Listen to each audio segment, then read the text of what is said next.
If you've ever studied ancient Egypt in your history class, then you are probably familiar with the way they buried their pharaohs. When a king of Egypt died, their body would be entombed in a huge sarcophagus, usually after being mummified.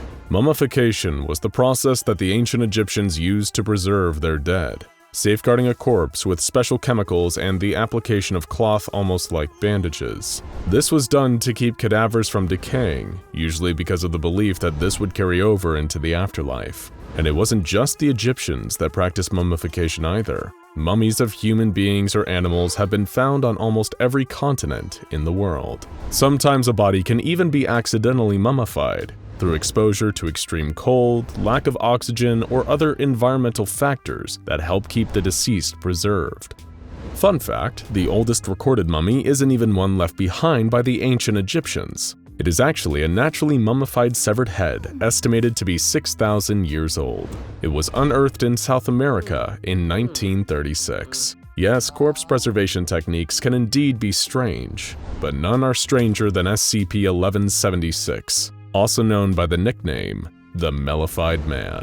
Now, as you may have already pieced together, the Mellified Man is a mummified corpse, but not quite like the ones you would expect to find buried in the pyramids. Estimated by Foundation researchers to have been a man in his mid-30s when he died, SCP-1176 is a corpse that has degraded so much over the centuries that it has made DNA examination impossible. According to some of the SCP Foundation's best minds, SCP-1176 is possibly of Arabian ancestry, and thought to have passed away sometime during either the 10th or the 11th centuries AD. This is certainly not your ordinary mummy, and it definitely isn't like the kind you'd see in a cheesy black and white horror movie or on an old episode of Scooby-Doo. SCP-1176 is absolutely, undoubtedly dead by all clinical definitions. It doesn't show any signs of breathing, and the processes of blood circulation or metabolism have long since stopped. However, despite the decay suffered by the rest of the body, SCP-1176's brain seems to have remained intact for almost 10 whole centuries. Not just intact, but active. The Foundation's researchers have confirmed that the brain has a constant level of electrical activity, consistent with people experiencing Stage 3 non-rapid eye movement sleep, known colloquially as deep sleep. So, a mummy with an active albeit dormant brain. How does an ancient culture manage to achieve preservation like this? Alien technology? Cryogenic sleep chambers? Suspended animation? No, not quite. SCP-1176 exists in its current state in part because the body has been mellified. Now, this was a process a lot like mummification, but instead of wrapping them in cloth, a mellified man, or a human mummy confection, was created by submerging a dead body in honey. According to historical records, elderly men in Arabic countries would sometimes willingly volunteer themselves for this process. Why? Because the goal was to turn their bodies into a healing confection. In other words, an elaborate sweet delicacy created from a preserved corpse. That's right. Ancient cultures had candy made from dead people. All the information the Foundation has gathered about SCP-1176 seems to point to the body being one such mellified man. When extracting the remaining bodily fluids from the corpse, instead of finding blood or other normal substances, Foundation researchers discovered that SCP-1176 was full of a viscous gold-colored liquid that they designated as SCP-1176-1. Further testing of this fluid revealed it to be, you guessed it, honey. Specifically, it was a type known as clover honey, made by a species called the Anatolian honeybee. This stuff was everywhere, filling SCP-1176 entirely. So much so that honey was even coming out of the body's pores. This is due to the nature of the mellification process. Typically, before death, a person who had offered to sacrifice their own body would stop eating any food. Instead, their diet would consist solely of honey and nothing else. They would even bathe in it, submerging their entire body in the substance inside and out until their sweat and even their feces were pure honey. This honey-only diet would eventually kill the donor, and their corpse would be placed in a stone coffin, which was also filled up with even more honey. After approximately 100 years, what would be left was human mummy confection, a honey-based candy of sorts that could be then sold at street markets for a high-value price. Why was it so expensive? Well, not just because it was literally made from a dead person, but also because this confection was believed to possess rare and powerful healing properties. Everything from the common cold to broken bones was said to be cured by it. Despite it leaking out of SCP-1176, the honey doesn't seem to ever run out, even when tested under varying conditions. It seems like the mellified man actively produces more of the sweet golden substance, acting as the source rather than a container with a finite amount. And yes, it is still edible after several centuries. In fact, it contains an abundance of essential vitamins and nutrients. According to the Foundation's testing, the honey produced by SCP-1176 can suppress the feeling of hunger for up to 18 whole hours, and there are no long-term side effects for most that eat it. However, this is not the case for everyone. The Foundation has learned that any person without the blood type AB positive will have a severe allergic reaction should they consume any of SCP-1176-1. The symptoms include acute hemolysis, which means the red blood cells won't break down properly, and renal failure, which is when the kidneys stop functioning. This all results in death for most of the subjects without AB-positive blood who were fed SCP-1176-1. The symptoms for these unlucky people were the same as receiving an incompatible blood type after a transfusion. In 1985, the SCP Foundation launched a raid on a facility in Asmara, Eritrea, which at the time was owned by a group called the Mana Charitable Foundation. Agents had been dispatched to this facility after various rumors and reports that pointed to this location being the source of a strange honey substance. This anomalous liquid was being shipped to a number of areas in Ethiopia that had been stricken with famine. Pretty easy to guess where the Mana Charitable Foundation got all that honey, right? The problem was, because SCP-1176-1 caused adverse effects on people without AB-positive blood, a considerable amount of civilians had died from consuming it. Hence, the SCP Foundation was forced to step in. When SCP-1176 was first uncovered, the body had been stored inside a large stone sarcophagus, as was part of the ancient practice of creating a mellified man. There was also a copper pipe and spigot installed by the Mana Charitable Foundation to extract the honey from within. The lid, sides, and inside of the sarcophagus itself had a number of Egyptian hieroglyphics inscribed within. These were mostly spells and ceremonial texts written as a way to protect the individual that was to become the mellified man. There were also inscriptions written in the dialect that was an early precursor to the Arabic language. However, these sections had been replaced with updated versions in classical Arabic. One of these read, Abdallah ibn Salah ibn Ayyub ibn Nasir, 15th son of the great Sheikh illegible, was put to the fast of honey on the 1st of Rajab in the year of the Hijra 3 illegible, and died on the 15th of Ramadan. The great Imam al-Yusuf has sealed him within the ancient vessel, marked with the signs decreed by the ancients to ferment in honey for 100 years, and bring aid to the people in time of need. Much like a headstone used to mark the grave of someone who has passed, the sarcophagus that SCP-1176 was in featured a passage commemorating a man who gave his life and body to heal others. Sounds nice, right? But there was another inscription written elsewhere on the stone sarcophagus, which translated a dire warning. Beware, Imam, for the mark of Iblis is upon this one. According to the rest of the second inscription, the tomb containing SCP-1176 had been opened before. During a time of great famine, Imam al-Malik had ordered it to be opened so that SCP-1176-1 honey could be used to feed the starving people.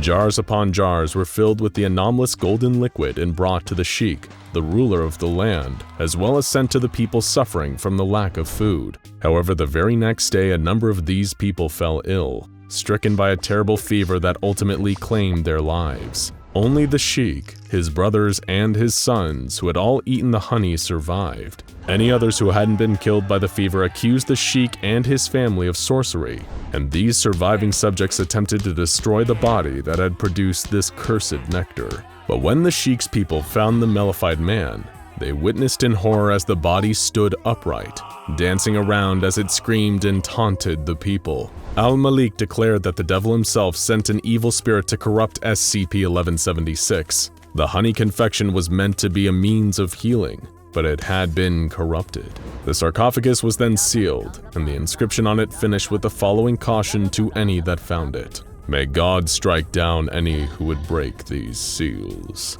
Countless centuries later, once the SCP Foundation had recovered SCP-1176 and the sarcophagus containing it, they began testing with the mellified man. Their goal was to determine how much of the SCP-1176-1 honey the ancient corpse could produce, perhaps in the hopes of using this substance as a form of hunger-relieving field ration for their operatives. Removing the body from its sarcophagus, Foundation researchers placed SCP-1176 on a metal grate, designed to drain the honey as it was produced instead of allowing it to build up.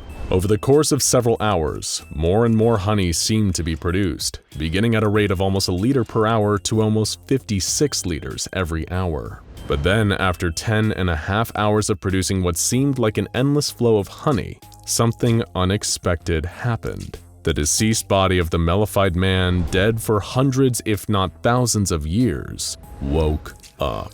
Foundation staff detected a spike in brain activity. If you cast your mind back to earlier, you'll remember that SCP-1176's brain had managed to survive and stay intact long after it should have decayed. The mellified man opened his eyes and immediately started to wildly flail around. He made a number of distressed sounds, the long dead body trying to crawl towards the outskirts of the testing chamber. Thanks to so many of its organs and muscles having withered away over the years, SCP-1176 was barely able to see or understand its surroundings. It couldn't speak, not properly anyway, given that its tongue had long since decayed. The Foundation's personnel moved in to try and restrain the ancient and now animated body, hoping to sedate it before SCP-1176 caused any lasting damage to itself. Eventually, staff were able to force SCP-1176 back into its sarcophagus, slamming the stone lid back in place and trapping it within. They could hear the once human creature screeching and vocalizing from inside,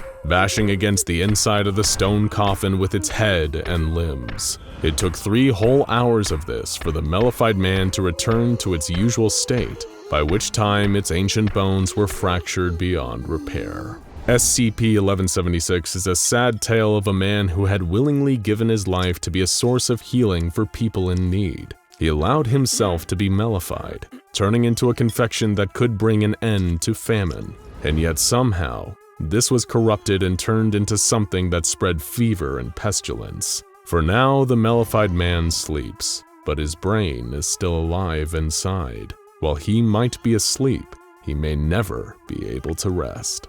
No matter how different we are from each other, everybody has a shadow. It is a constant companion, always with us no matter where we go. Unless where we go is in a room with all the lights off, of course. As a child, shadows seemed mysterious or even terrifying. But as we get older, we learn that shadows are nothing to be concerned about, just your body blocking light. Of course, at the SCP Foundation, nothing is what it seems, and a shadow is never just a shadow. Near an abandoned Air Force base in Afghanistan, nestled next to a set of human remains, the Foundation discovered an unusual object capable of turning a simple shadow into a prison. SCP-272 is an iron nail, 11.5 centimeters in length, covered in engravings of an unknown origin. The engravings have not yet been identified or traced to a specific civilization, but the research staff assigned to the object have described them as captivating but scary. It was discovered during a sweep pulled out of a rock face by a member of Foundation personnel.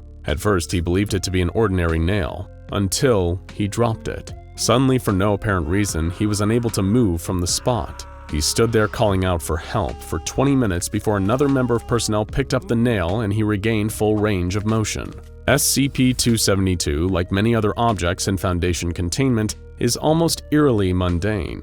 Aside from the engravings on its surface, the nail looks like any other nail you might find scattered on the ground. Its true nature only reveals itself if you happen to drop it. Determined to learn more about the nail's properties, limitations, and potential unknown adverse effects, the Foundation conducted a series of experiments. The first experiment was conducted at the discovery site for SCP-272, the rock face in Afghanistan. A D-class, referred to as D-272-01, was handed the nail and instructed to hammer it into his shadow, in the area of his feet. Once the nail was 2/3 into the rock, 01 was no longer able to move. He attempted to run but could not lift his feet. He stood there sweating and immobile until he collapsed from heat stroke. At this point, a researcher intervened and attempted to carry the unconscious man out of the sun.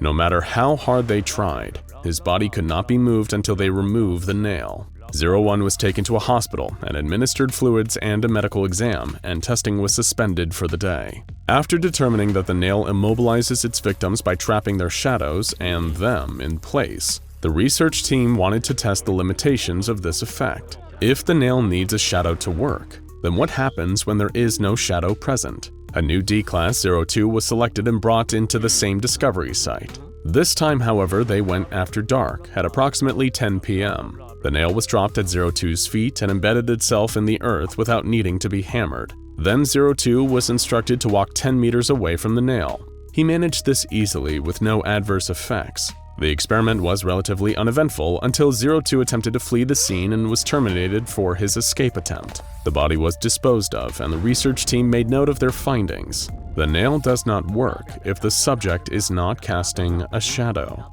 So if total darkness kept the nail from working and bright light meant it worked completely, what would happen if the light changed in the middle of the experiment? 2 hours before sunrise, the very same night, another D-Class was brought into the site. The subject, 03, was instructed to walk away from the nail in a straight line until he was told to stop. 2 hours later, when the sun came up, all hell broke loose. 03 was pulled into pieces as his body attempted to make its way back to the direction of the nail by any means necessary. His legs were yanked back towards the nail and were collected several feet from it. His torso, on the other hand, was located 106 meters away from the nail, with signs of road rash and severe trauma. 3 cleanup teams were required to remove all evidence of the carnage. The nail was removed to test facility 25-H, and the team decided to put an end to any further experimentation involving Sunrise. Several lighting-based experiments followed the Sunrise disaster, all with relatively uneventful findings. The research continued in this way until one member of the research team, Dr. Cho, posited a new question. What happens if the nail is embedded in 2 overlapping shadows? 2 other members of D-Class personnel, 04 and 05, were positioned under stadium lights so that their shadows overlapped. The nail was dropped onto a point where the shadows were on top of each other and promptly embedded itself in the ground. Both subjects were instructed to attempt to move away from the nail.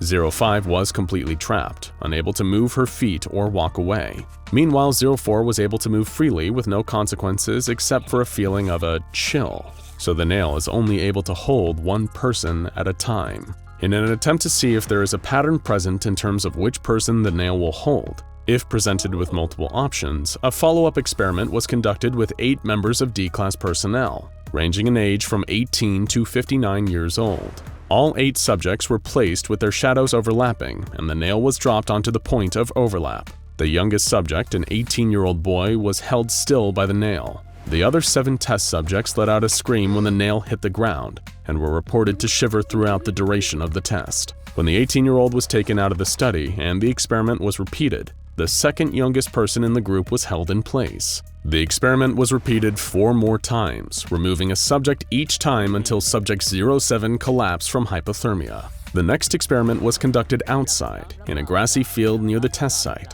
Subject 05 was placed on the grass and handed a shovel. Once the nail was firmly in the subject's shadow, she was instructed to dig it out of the dirt. 05 began digging and proceeded normally at first. After 90 seconds, however, she fell to the ground screaming in agony. A medic rushed to her side, but by the time he reached her side, she was already dead. An autopsy determined that subject 05 died of a cerebral hemorrhage with no clear physical cause, though it appears that the attempt to remove the nail is what killed her. The research team decided to take a break from human trials and take a closer look at the physical properties of the nail itself. What weaknesses did it have? Could it be destroyed? Subject 09 was given the nail and a collection of tools, then instructed to go to town on the object and attempt to destroy it. 09 placed the nail in a vise and attempted to go at it with an angle grinder. As soon as the grinder touched the nail, 09 fell to the ground seizing and speaking in tongues, hands pressed to his temples. 30 seconds later, he was dead from the same kind of cerebral hemorrhage that killed subject 05. Examination of the nail revealed a small amount of surface damage, showing that the nail likely can be destroyed, but is somehow able to defend itself against destruction. Regular human trials were resumed the next day, and Subject 10 was brought into the test facility. There, one stadium light was placed on a computer-controlled track, allowing the light to be shifted incrementally from a remote point outside of the room. The light was set up to cast a long shadow, and the nail was dropped into the shadow's head. Immediately, Subject 10 was unable to walk away from the nail, in keeping with the standard effects of SCP-272. Then the light was slowly raised, moving the shadow. The subject was dragged along as the shadow moved, as if yanked by his feet. He stumbled and had to work to regain his balance. Then the light was moved quickly. Again, the subject was dragged along with the motion of the shadow. However, due to the rapid pace of the light's motion, he was unable to keep his balance and fell to the floor, receiving scrapes, bruises, and mild road rash. Finally, in an attempt to see what might happen if the subject was unable to move even against his will, 10 was restrained. His feet were chained to the floor and a chicken wire screen was placed between him and the nail. Then the light was moved again. To the horror of the research team watching, these restraints did nothing to lessen the nail's hold on the subject. He was pulled forward violently, and the chains ripped from the floor and his body slowly forced itself through the chicken wire, landing on the other side in a pile of tiny pieces, like a potato shot through a tennis racket. No matter what is holding them down or what is in their way, a subject cannot escape the pull of their shadow or the prison of the nail. They will be bound to it, even if it kills them. Testing was temporarily suspended while a cleaning crew attended to the room, taking the rest of the day to get the blood stains out of the concrete. The final experiment on record was conducted the following day. Subject D-272-04 was placed in the center of the room, with one stadium light casting his shadow at a 45-degree angle. The nail was dropped onto 04's shadow and he was held in place. Then the research team simply waited. Food and water was provided every few hours as well as a bucket to use as a bathroom. For the first 2 days, the subject seemed relatively normal, if exhausted and upset. On the third day, he did not respond to food or water when it was offered. After a week had passed, the subject began to speak in rapid manic screams of what was determined to be a dead language. By day 11, the subject was switching back and forth between bursts of intense ranting and a catatonic state. Finally, after 14 days pinned to the spot by the nail, Subject 04 was set free. As soon as the nail was removed, they began speaking English again.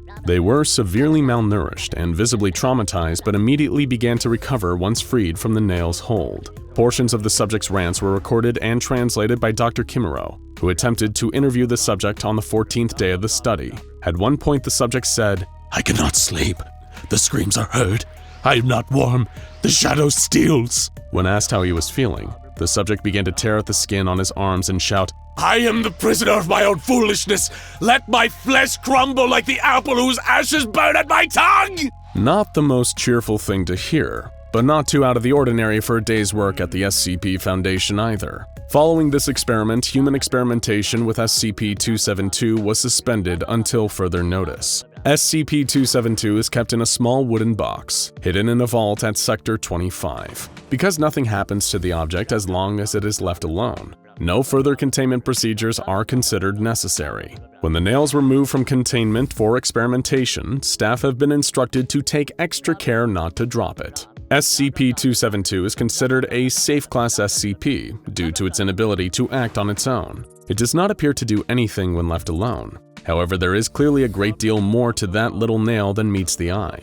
Somehow, it is able to wreak psychic havoc on those it traps, and on anyone who might try to harm it. The more we learn about the nature of SCP-272, the more questions crop up. Where did it come from? How does it get inside people's heads? What did Subject 04 mean by the shadow steals? We may never know. But if you find yourself picking up any strange nails one of these days, make sure you don't drop them.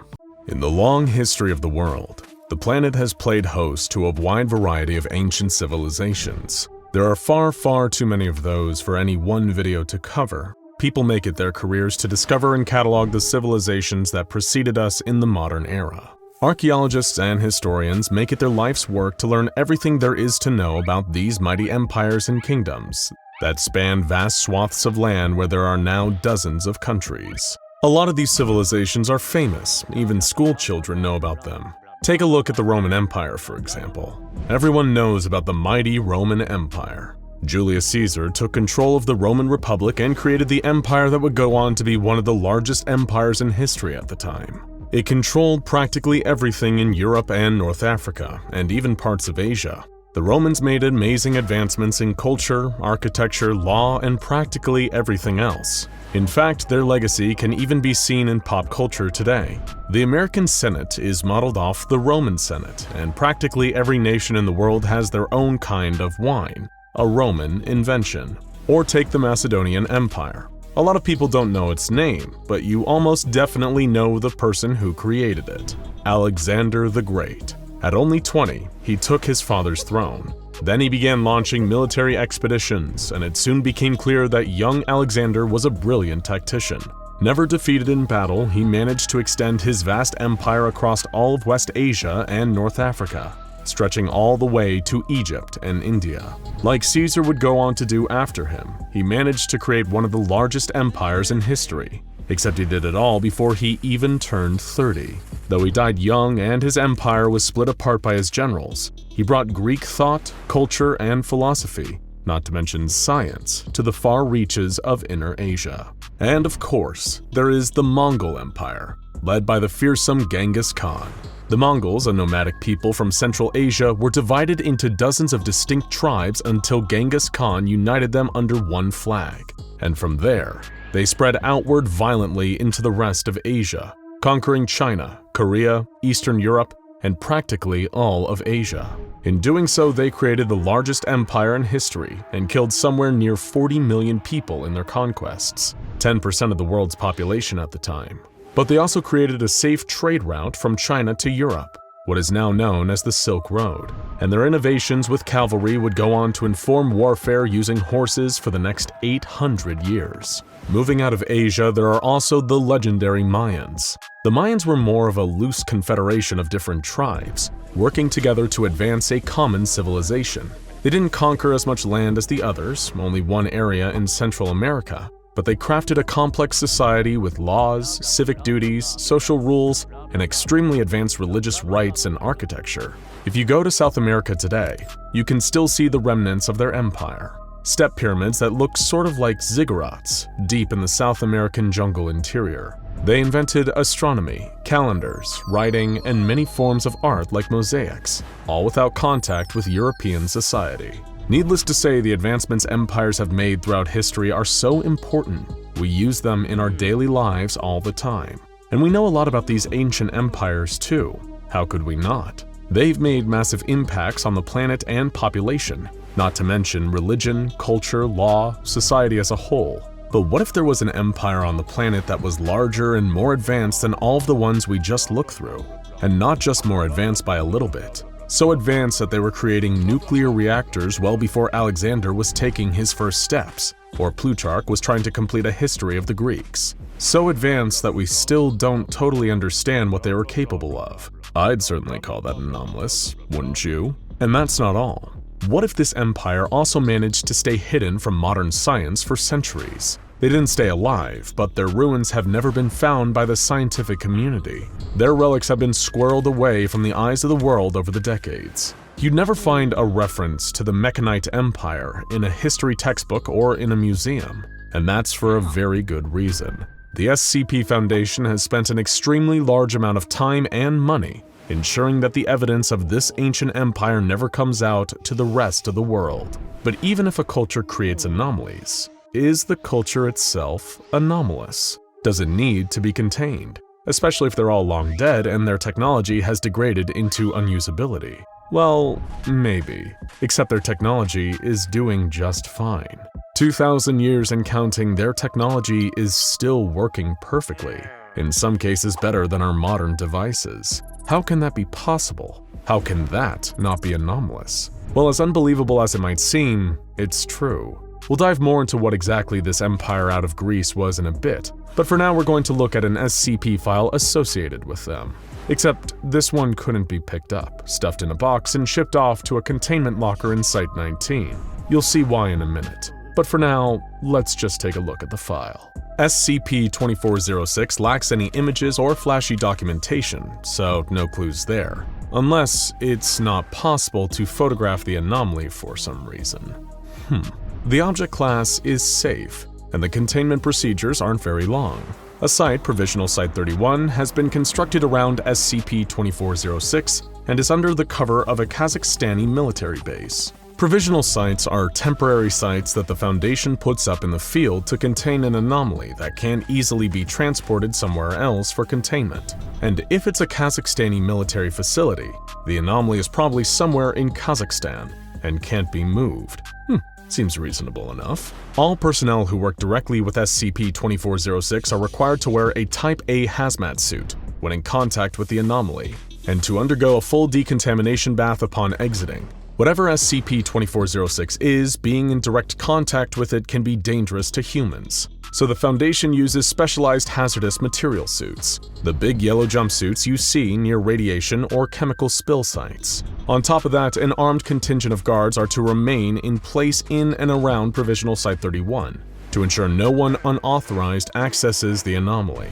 Though you'd have to wonder why anyone would try to access a military base. The containment procedures close out by declaring that anyone wanting to directly interact with SCP-2406-1, whatever it is, needs to get authorization from their site director. So, SCP-2406 has at least one sub-anomaly to deal with. Obviously, the Foundation is very interested in keeping this anomaly, or these anomalies, secret and protected at all costs, as well as limiting human exposure to something potentially dangerous. Now, let's take a look at the description. SCP-2406 is a mechanical automaton that's 93 meters tall and weighs approximately 210 metric tons. For the Americans among us, that's about 300 feet in height and 230 tons, over 450,000 pounds. No wonder the Foundation couldn't move it. After investigating, research concluded that SCP-2406 wasn't sentient, so it wasn't a robot or cyborg or artificial intelligence. An automaton is a machine to perform a specific task, and this thing, whatever it is, was controlled by at least 6 different operators, if not more. They piloted the machine using 160 different valves and levers within the torso, head, and chest of the automaton. And if it has a head and chest, it has limbs. Limbs that were controlled by a combination of pneumatics, hydraulics, and clockwork machinery. But controlling is one thing. How the heck does something like this get the power to move? The answer is a nuclear reactor embedded in its torso, with power cables running to its arms and legs. Yep, unbelievable as it may seem, this ancient curiosity was powered by the same source our modern aircraft carriers and nuclear submarines use. SCP-2406 was discovered on August 7, 1985, in the Aralkum Desert, but not by the Foundation. The Aralkum Desert used to be part of the Aral Sea before the Soviets drained part of it. It was during one of these drainings that the Russian military discovered SCP-2406 by tracking the radiation coming from it. As soon as they realized what they found wasn't some sort of abandoned warhead or uranium deposit, they called in the GRU's P Division, the unit of the Soviet government who dealt with anomalies, in the same way the Foundation did. They kept custody of the anomaly, but only for a few years. When the USSR collapsed in 1991, the Foundation stepped in with their agents and took control of the anomaly while everyone else in the area was busy dealing with the political fallout. They immediately began performing research and learned that the material SCP-2406 is made of isn't just one metal, but a toughened alloy of copper, zinc, nickel, lead, and iron. The mixture is why the metal looks bronze, despite not having any bronze in it. They also found 2 markings on it. One was on the outside of its back and showed the Aegean numeral for 9. Does that mean there are at least 8 more of these things buried somewhere? Maybe, but the Foundation hasn't found any of them. What's more interesting is that the numeral is Aegean, Greek, despite SCP-2406 lying in a lake in the Aral Sea, pretty far from Greece. The front of the anomaly, its chest, has an intricate symbol of a hammer striking an anvil on it. The right arm of the anomaly has a nozzle with piping attached to it. The piping leads to a pressurized chamber within SCP-2406 that is empty. But the Foundation did manage to find trace residue of various chemicals, such as pine resin, naphtha, quicklime, calcium phosphide, and sulfur inside the corners of the tank. Not coincidentally, those are the exact same chemicals used to create Greek fire, a primitive chemical weapon similar to napalm that the ancient Greeks used in warfare. Between this and the Aegean numeral, the Foundation judged that SCP-2406 was almost definitely constructed in Greece and brought here for some reason. The left arm of the anomaly isn't attached to it, In fact, initial reports said it was torn off at the shoulder and couldn't be found with the rest of it, but it seems that the Foundation managed to recover it since, detailed in one of the addenda in the file. Chemicals weren't the only thing they found inside SCP-2406. When they busted the main access plate open, researchers found something decidedly more morbid. 6 different human skeletons located inside its torso area were removed and cataloged before being carbon dated to 1100 BC, over 3,000 years old, and they were all wearing an extremely strange set of armor. While it looked Greek, it was made of a strange lead-copper alloy and filled with asbestos lining. Presumably, the armor was designed to absorb the radiation put out by SCP-2406's reactor.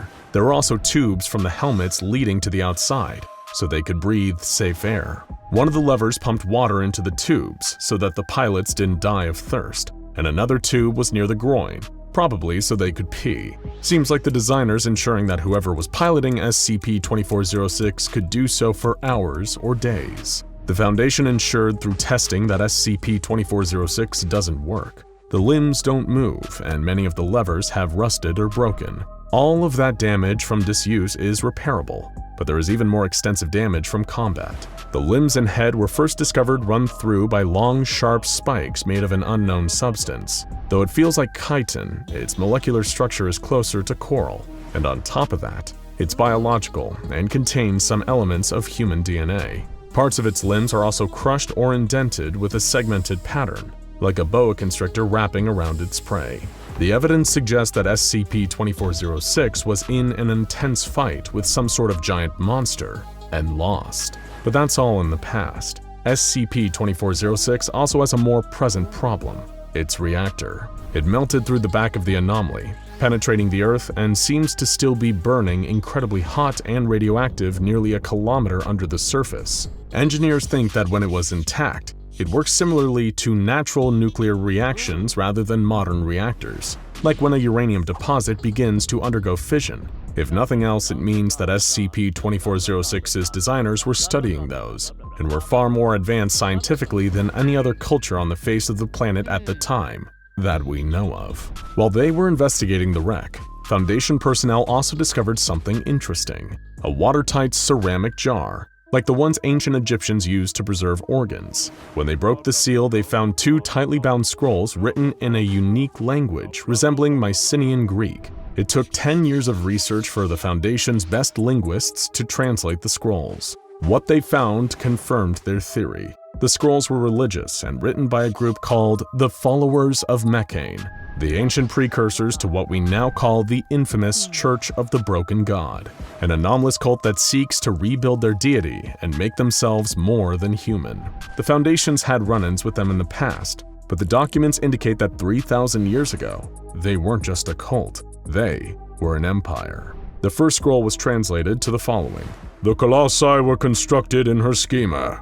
The Colossi were constructed to defend, secure, contain the enemy, Grand Karcist Ion, betrayer of man, destroyer of progress, sorcerer king of Aritum, a desolate domain of failed and fallen creation, built with the body's flesh of dead gods. Upon a throne of black ambition the enemy plots. The enemy is not a priest, they are a merchant, and they have sold the whole world totality. The Colossi were constructed in her schema. The Colossi were constructed to defend, secure, contain. The profane tools must be broken, uncreated. Drink deep the silver blood of Mechane. May her sacrifice not be in vain." Strange, but definitely religious. It seems to be a dedication to the broken god Mechane. The Colossi were created to fight their ancient enemy, the Sarkists. But the second document is much more interesting. "This is a testament of Matriarch Euprexia, legate's faithful, servant of Mechane. I am not a warrior, but all warriors are dead, breaking themselves upon the enemy's host. The enemy has set their plan into motion. The Sorcerer King surrounds himself with corpses. To fight is to grow his legions. Egypt retreats from the world. The Hittites have fallen into chaos. The conspirators of Crete have sacrificed their own. The Aegean have fallen into barbarism. The city of 1,000 pillars is forever lost, has always been lost. Even the Deva grow desperate, with the enemy at their border. The center collapses, kingdoms crumble, the damage is done. The light of reason flickers and wanes, but Mechane sacrificed herself so that we might be free. We refuse to return to that darkness. We would rather die. But the siege at Euros was won. We must strike while the metal is hot, and thus we march for Kythera, at the end of all things. We have crossed the wine-dark sea. We have seen villages ravaged by the Red Death. We have seen the dead, the dying, and the deathless. We cast the accursed to holy flame. We enter his desolate domain. And in our left hand we carry our answer. We cannot undo what has been done, but we can delay the Sarkic dawn. So it seems that the ancient Mechanite Empire were once at war with another empire, the hated Sarkists. Losing and all their allies dying, they poured their resources into these massive mechs and sent them deep into enemy territory, equipped with some sort of doomsday weapon as a hope for success. What happens next is, unfortunately, a mystery. On December 12th of 1998, the Foundation found something almost 30 kilometers away from SCP-2406 during a routine patrol. At first, the researchers were confused. Had they found another wreck, one of the other 8 mentioned, or perhaps the body of the mysterious creature SCP-2406 had fallen in battle with? But after excavating it, they realized they had found something they hadn't even been looking for to begin with: SCP-2406's left arm. The way it landed suggested that it had been torn off during the battle and hurled away. But what monster could possibly throw something that heavy 30 entire kilometers? Either way, what the Foundation found attached to SCP-2406's arm is much more interesting. The researchers aren't sure what it is, but it's much different from the rest of SCP-2406. It seems to be some kind of weapon, but one that's not made of any metals on Earth, and with an incredibly anomalous design. The Foundation personnel, not sure of what to make of it, designated it SCP-2406-1. Its purpose is similarly unknown, and the consensus seems to be that whatever it is, it far exceeds human understanding. But what the Foundation is sure of is that it seems to bend reality near it, though they're not sure how because it doesn't seem to affect anything. The Foundation's best minds are stumped by it. All they can say for certain is that if it was ever repaired, powered up, and activated, it could do unprecedented damage to local reality. So interaction with it was highly regulated, and the Foundation put it away with the rest of SCP-2406. A team of archaeologists uncovers a giant ceramic vase in the ruins of an ancient Greek city. They carefully brush away the sand and debris that surrounds it. The head archaeologist grabs a ladder and places it gently against the 8-foot-tall vase. "I'm gonna see if there's anything inside," he says. The archaeologist climbs the ladder and peers over the lip of the ceramic vase. The inside is completely black. "I can't see anything," he shouts down to the rest of the team. He reaches his arm into the pot to see if he can feel anything. A couple of seconds later, he releases a yelp of pain. Something bit me, he yells. The archaeologist pulls his hand out of the darkness and climbs down the ladder. "Is there an animal inside?" a fellow archaeologist asks. But before the question can be answered, the ceramic vase begins to shake. Thousands of tiny creatures resembling a rat mixed with a pug flood out of the top of the vase. They start clawing and biting the archaeologists. The men run away screaming in terror. Many are consumed by the wave of creatures. Others are overwhelmed as they try to scramble up the ruins to safety. Only minutes after the lead archaeologist stuck his hand into the ceramic vase, the screams are silenced. The creatures wander aimlessly around the ancient Greek city. The SCP Foundation hears of the incident and sends a team to investigate. They classify the anomalous vase as SCP-019. When they arrive on the scene, the thousands of creatures that were manifested from the vase are found dead. These entities are designated SCP-019-2 and incinerated before any tourists visiting the archaeological site see the corpses. The extraction team examines the vase itself. It seems like a normal, although very large, ceramic from antiquity. The scientists put in charge of securing SCP-019 are Dr. Light and Dr. Vox. "Be careful," Light says. "We don't know what the connection is between the vase and these creatures. It seems as if they came out of it, but our instruments aren't detecting anything inside and there's no way they could have all fit into that thing anyway." Dr. Vox, who is closely examining the vase, comes to the same conclusion. They take a step back as the extraction team prepares to put ropes in place to move SCP-019.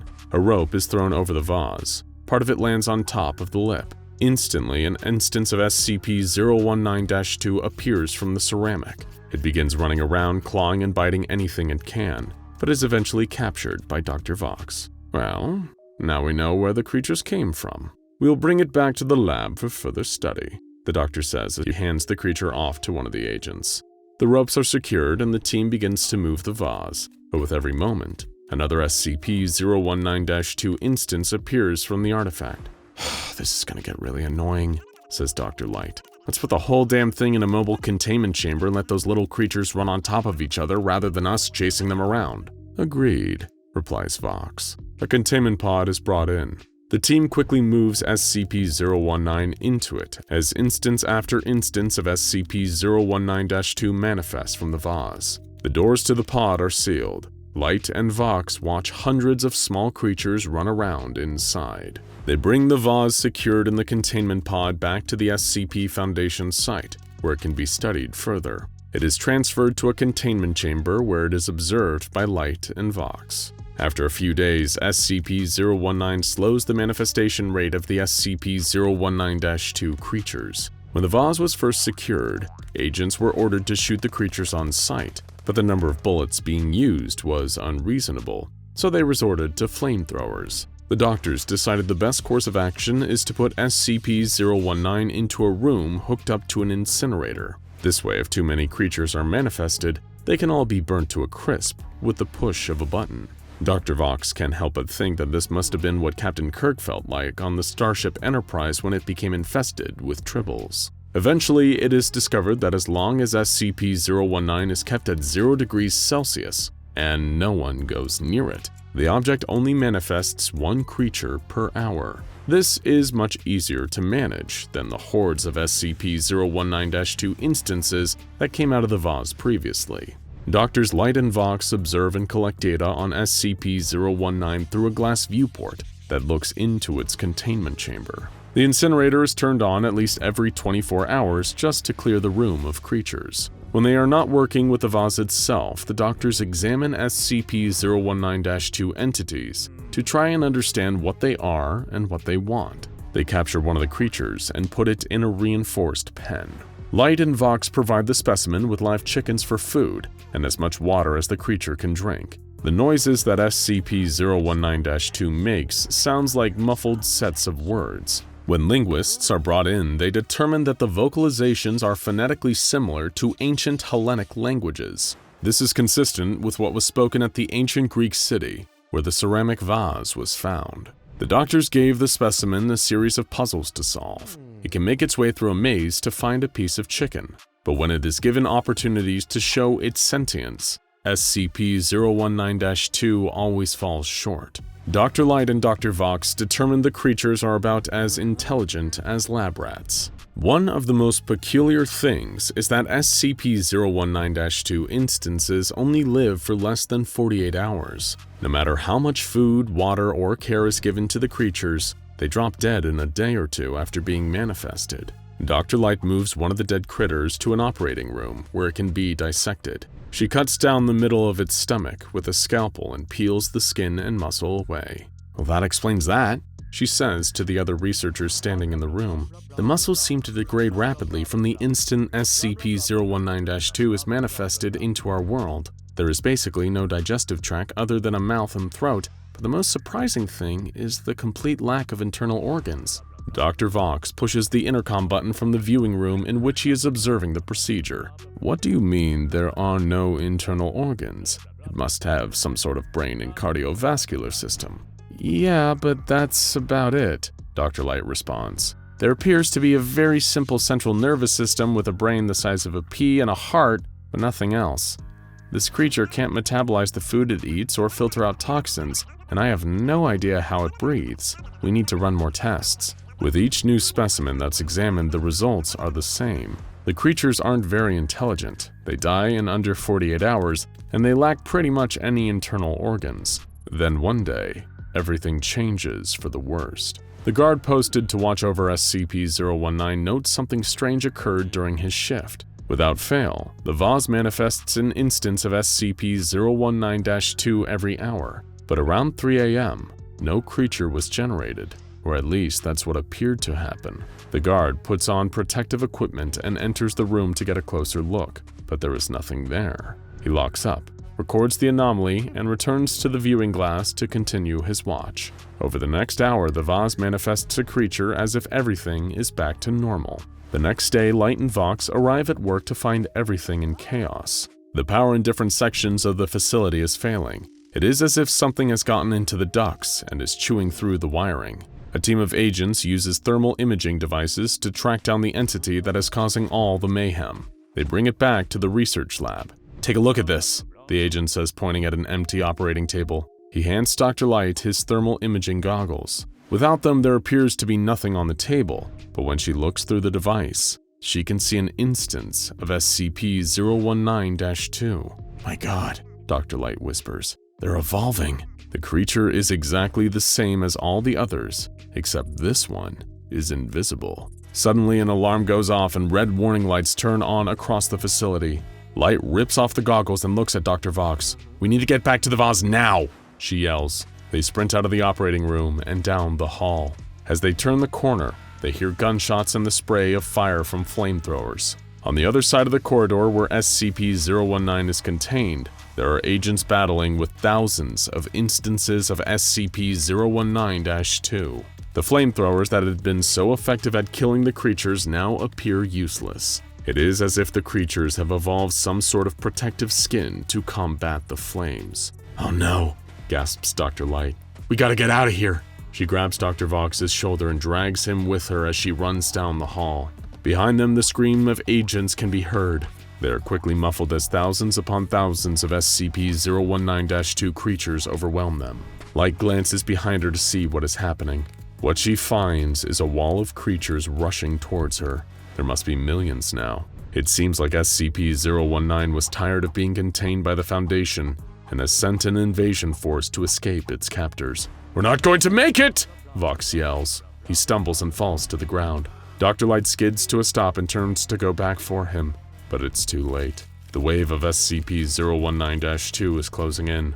She watches in horror as Dr. Vox is consumed by the mass of creatures. She turns and continues to run. The exit is in sight. Dr. Light makes a dash towards the door. She can feel the tiny feet of the creatures clawing at her heels. She gives it everything she's got and accelerates, putting some distance between her and the millions of SCP-019-2 entities. Dr. Light slams through the exit door and immediately closes it behind her. She manages to slide the metal locking bar into place. The impact from the wave of creatures against the door sends her stumbling backwards. She is safe now. As Light lays on the ground panting and staring at the door, she thinks to herself, "Well, they'll all be dead in a couple of days, and then we can try again." It has long been the mission of the SCP Foundation to secure and contain any anomalies they encounter, all to protect the safety of the human race. Sometimes containing an SCP is a trivial task, as simple as guarding a room or keeping an eye on an artifact with strange but mostly harmless properties. Other times, though, anomalies require a considerable number of the Foundation's personnel and resources to keep them under control. This latter category commonly includes some of the most dangerous creatures and entities that the SCP Foundation keeps under lock and key. However, while it might be only in very rare cases, every so often an SCP comes along with its very own built-in method of containment. This can often be the result of someone encountering an anomaly and discovering the perfect way of imprisoning it before the SCP Foundation comes along and steals all the credit. Undoubtedly, this makes the job of securing an anomaly all the easier for the Foundation's staff. After all, someone else has already done the hard part of the job for them. Or rather, it would make things easier if only the Foundation's own researchers chose not to interfere, and could leave a deadly threat kept safely in its box without trying to find out what makes it tick. SCP-5001 is, in some ways, a reminder that some things are best left alone. but it is also a grave warning not to tamper with that which you do not understand. Both of these lessons would soon be imparted on the SCP Foundation. Buried 60 kilometers below the ground in northern Russia is SCP-5001, a 53-kilometer wide structure. It is an enormous biomechanical machine, but to the untrained eye there is nothing anomalous about the object. And according to the Foundation's findings, this is indeed the case. There is nothing inherently anomalous about the structure itself. But there are a number of characteristics that seem to suggest it is, in some way, connected to anomalous phenomena. For one, there's the sheer scale of the structure, and then there's the records that were uncovered about SCP-5001, which appear to have been monitoring and tracking its status. Perhaps whoever constructed it or discovered it kept a record as they observed the structure. Nothing too out of the ordinary about that. But what's strange is that these date back to 11,000 BC. And yet were somehow made with modern systems of measurement. And other weirder documents have been recovered from inside of SCP-5001. Records written in languages from all over the world, and even some in languages lost to time. Among them are papers in Phoenician, Ancient Hebrew, both Ancient and Modern Greek, Latin, Anglo-Saxon, along with Modern Russian, English, and Mandarin. Some of these documents are even written in languages that the SCP Foundation's top researchers are yet to properly identify. The explanation for all this would seem obvious, wouldn't it? Writing in both ancient and contemporary languages, records that date all the way back to the last of the prehistoric era, it all seems to point in a certain direction. Somehow, SCP-5001 has a link to time travel. Perhaps it was even a hub for a group of time travelers, right? Wrong. The Foundation already thought that this might be the case and checked for any signs of temporal anomalies. And yet, they found nothing. No evidence to suggest that there had ever been any time travel near or using SCP-5001. There were no devices on site that could affect time, and no traces of any residue or fallout from a temporal occurrence. So what exactly does this thing even do? Well, we're afraid to say the Foundation researchers have been stumped on the answer to that question too, and they are not the only ones either. Way back in the 50s, the GRU's Division P also had an interest in SCP-5001. For anyone who isn't already acquainted with them, they are one of the SCP Foundation's numerous groups of interest, a list of organizations, corporations, and agencies from around the world who have also had dealings with anomalies. In the case of GRU-P, they were originally a division of the Russian army during the Cold War. The specialty of GRU Division P was the acquisition of anomalous objects and entities. In other words, they were the Soviet Union's very own SCP Foundation.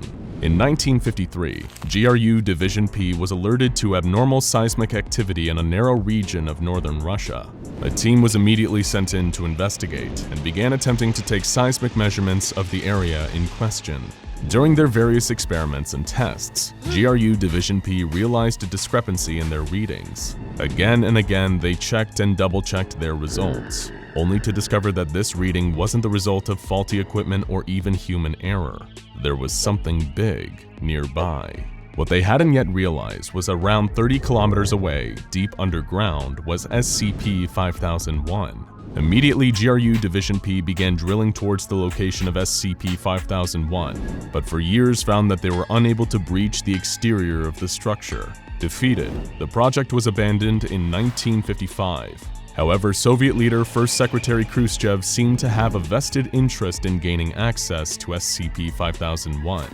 As a result, he privately funded the GRU Division P operation, allowing them to continue their work in secret for a number of years, from 1959 until Khrushchev was disposed in 1964. Of course, this was all during the height of the Cold War, but by the late 1960s, international relations between the Soviet Union and the United States of America were starting to ease. Thanks to the relaxing tensions, a contract was introduced allowing the two nations' secret organizations to work together on a number of operations involving potentially dangerous anomalies. This meant that the SCP Foundation was finally able to step in and contribute to the GRU Division P's project concerning SCP-5001. Their first task? actually getting inside the subterranean structure. Naturally, given how well-versed the Foundation is in dealing with anomalies, they had ideas for how to crack this nut. By acquiring anomalous technology from the Global Occult Coalition, another group of interest, as well as experimental designs created by one Dr. Elijah Rachma, the SCP Foundation were finally able to breach the structure in 1971. From then until the dissolution of the Soviet Union in 1991, the SCP Foundation and GRU Division P worked together to conduct a number of studies into the origin and purpose of SCP-5001. Both organizations were curious as to the technology the structure possessed, and attempts were even made to recreate some of the devices found within. Among this advanced technology were ontological stabilizers, also known as Scranton reality anchors, which are located around SCP-5001's inner chamber. These were designed to directly alter the amount of Humes in a given area. What's a Hume? Well, to keep it simple, a Hume is a measure of the reality around us. If it helps, imagine reality as a pile of sand. Now imagine that you remove a single grain of sand from the pile. Congratulations, you just removed one Hume from this reality. Taking one away doesn't really do much, but start grabbing handfuls and the pile gets smaller, scattered. Less a pile and more a light dusting of sand. Reality works the same way. Take too much away and it starts to lose whatever it was before. Being able to alter the amount of Humes in an area meant that these ontological stabilizers could alter the strength of reality itself, even nullify the reality-bending properties of some anomalies. In theory, an SCP with the power to influence reality could be contained using this technology. The effects of their abilities reduced significantly, although not negated entirely. Another noteworthy piece of technology uncovered was codenamed Omega. Omega was discovered in an unmarked room on a computer terminal that was connected to every area of SCP-5001 by dozens of cables. The software itself was an artificial intelligence construct, a computerized consciousness that seemed to serve the purpose of controlling the various systems within SCP-5001. The Omega seemed to work by providing an answer whenever someone used a keyboard to input a question. The artificial intelligence of Omega appeared able to hold a conversation, but would refuse to give any insight into when the SCP-5001 structure was built or what its purpose was. Despite neither group knowing what SCP-5001's function was, an agreement between the SCP Foundation and GRU Division P was formed. Both organizations shared the belief that Omega, the ontological stabilizers, as well as the other anomalous technologies could never, under any circumstances, be allowed to fall into the wrong hands. They had a pact to keep the knowledge of SCP-5001 and these devices strictly between themselves. However, this agreement was, sadly, not to last. In the early 90s, GRU Division P liquidated its assets and disbanded.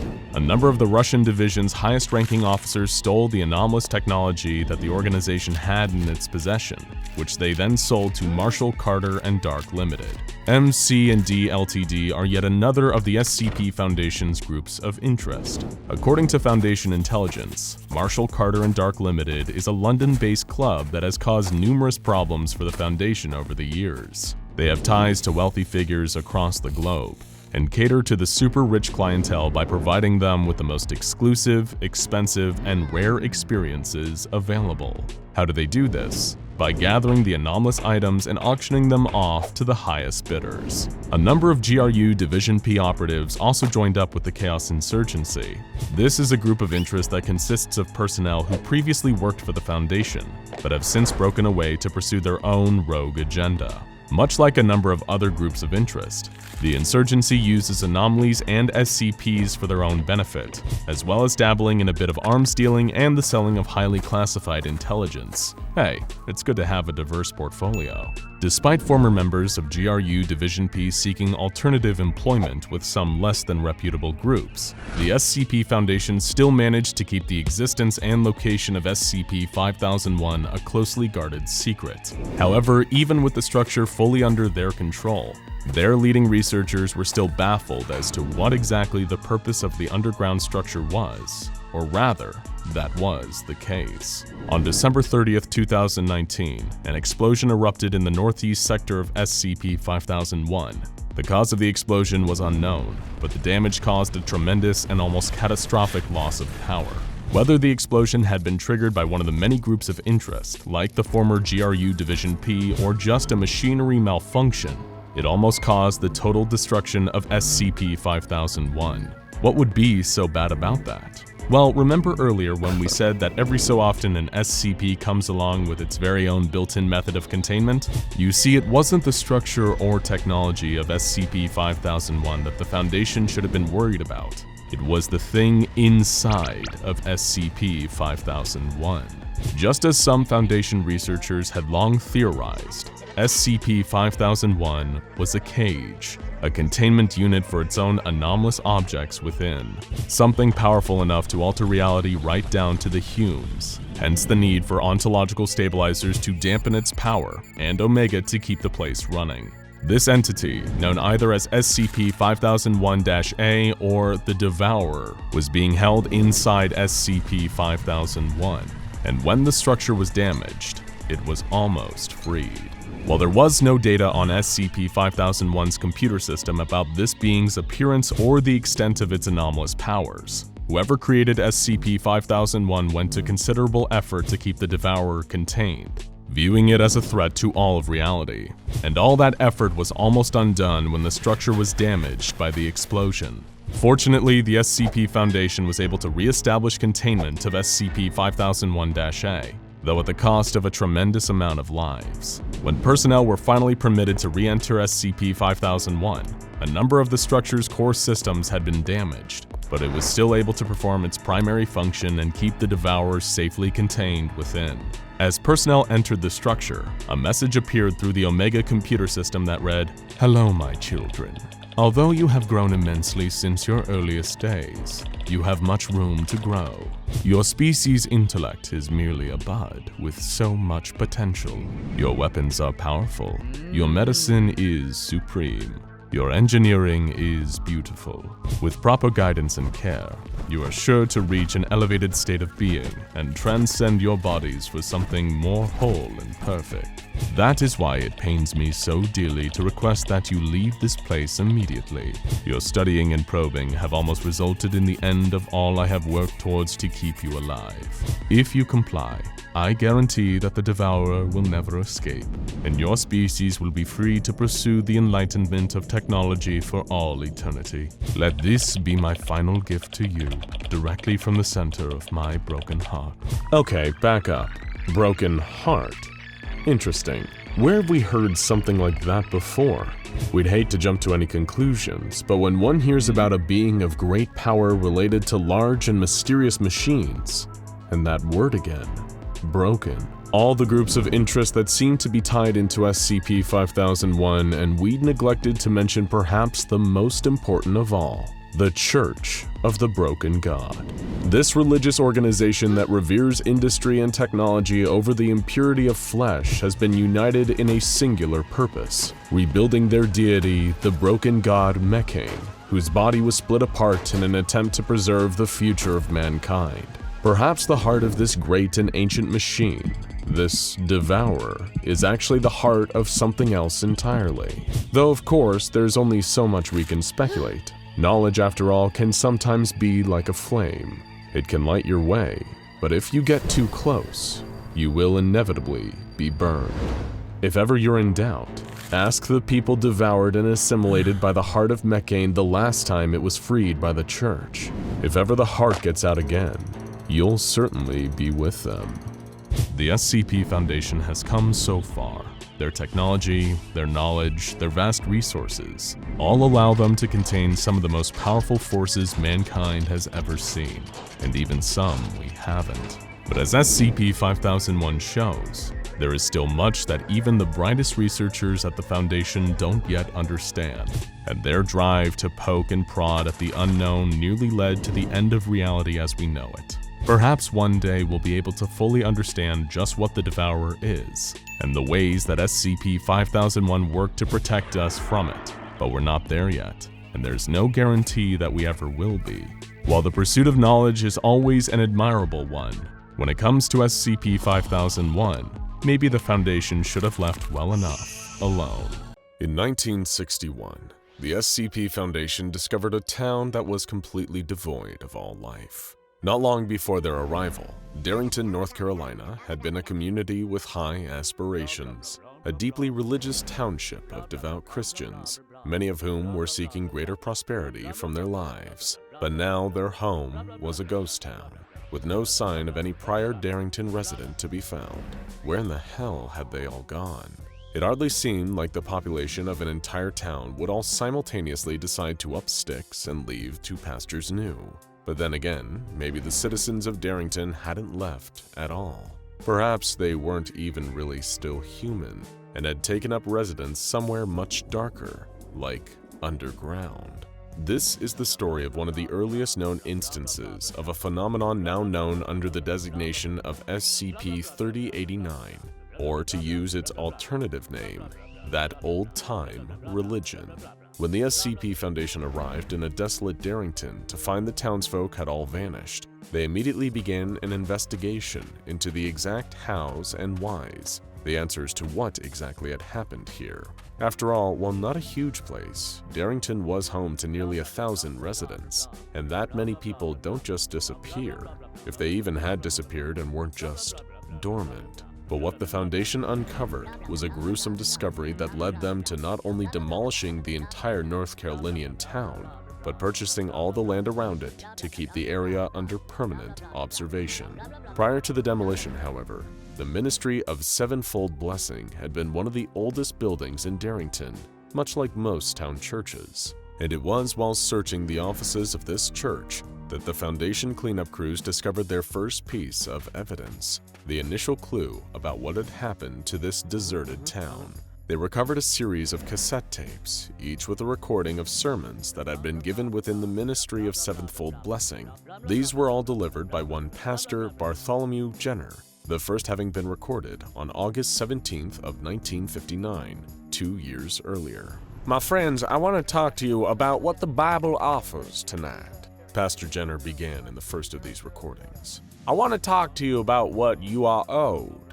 I want to talk to those of you who are struggling right now. To those of you who have hardship and pain. Maybe you've heard that the Bible only nourishes the spirit, that God only provides for our immortal souls. Well, my friends, I'm here to tell you that this is simply not true. Pastor Bartholomew Jenner seemed to be focused on the discussion of very real, relatable problems. After all, what person hasn't felt unsatisfied with their life at one point or another? And this was apparently no different for the people of Darrington. Many of you can think of places in your lives where you have not yet risen, where you are not yet victorious. Marriage, finances, health. But do not fret, my friends, God wants you to rise. He has cleared a path for you. It is one littered with His earthly treasures. To claim them, you only need to shed your old selves and be reborn. The pastor was merely using the shared faith of the township to help reaffirm that their struggles were not the be-all end-all of their lives. Or at least, that's how it first appeared. But the religious practices taking place in this first recording would soon take a bizarre turn, making it clear there was something far more sinister, even cult-like, going on in the Ministry of Sevenfold Blessing. Now, if you would, some of the ladies from the mayor's office were kind enough to collect these cicada shells. Pass along, each of you take one. Yes, the children too. Be careful, very careful. They are fragile. Each of you take one and hold it in your left hand. Yes, the left hand, not the right. Your left. The shells of dead cicadas hardly seemed like common fare for a sermon like this. Although as the recording continued, it was easy to understand that Pastor Jenner intended these discarded insect carapaces to be something of a metaphor, even if they were pretty gross, especially to some of the younger members of his congregation. He explained to the Darrington residents that these cicada shells were meant to be symbolic of whatever hardship the citizens were currently struggling with in their lives, whether it was work, a marriage, or an ill family member. Then came the next part of this unorthodox practice. The pastor instructed everyone in the congregation to picture themselves holding their biggest problem in their left hand. Now I want you to squeeze your left hand. Squeeze it into a fist. Feel that problem cracking like old dried out paper. Feel it crumble to dust. Jenner told them. The residents of Darrington did so, crushing the cicada shells until there was nothing left. Everyone open your eyes. Don't you feel better? Stronger. This is what is offered. Our hardships are like the shell. We shall cast them aside even as they crumble. God has cleared a path. Needless to say, the Foundation agents that recovered the tapes of Pastor Jenner's odd sermons weren't exactly sure what to make of them. And as unusual as they were, the recordings did little to indicate where the townspeople of Darrington, North Carolina had disappeared to. But as they listened further, what they found was even more unsettling than an entire congregation of people crushing cicada shells. In the second recording, dated December 19th of 1959, Pastor Jenner was once again presiding over his congregation. He had just finished quoting a passage from Matthew chapter 25, verse 30, which related to a biblical tale known as the Parable of the Talents. In this story, a master puts his servants in charge of a differently sized portion of his wealth while he is away, then judges them based on whether or not his servants make a profit using his money.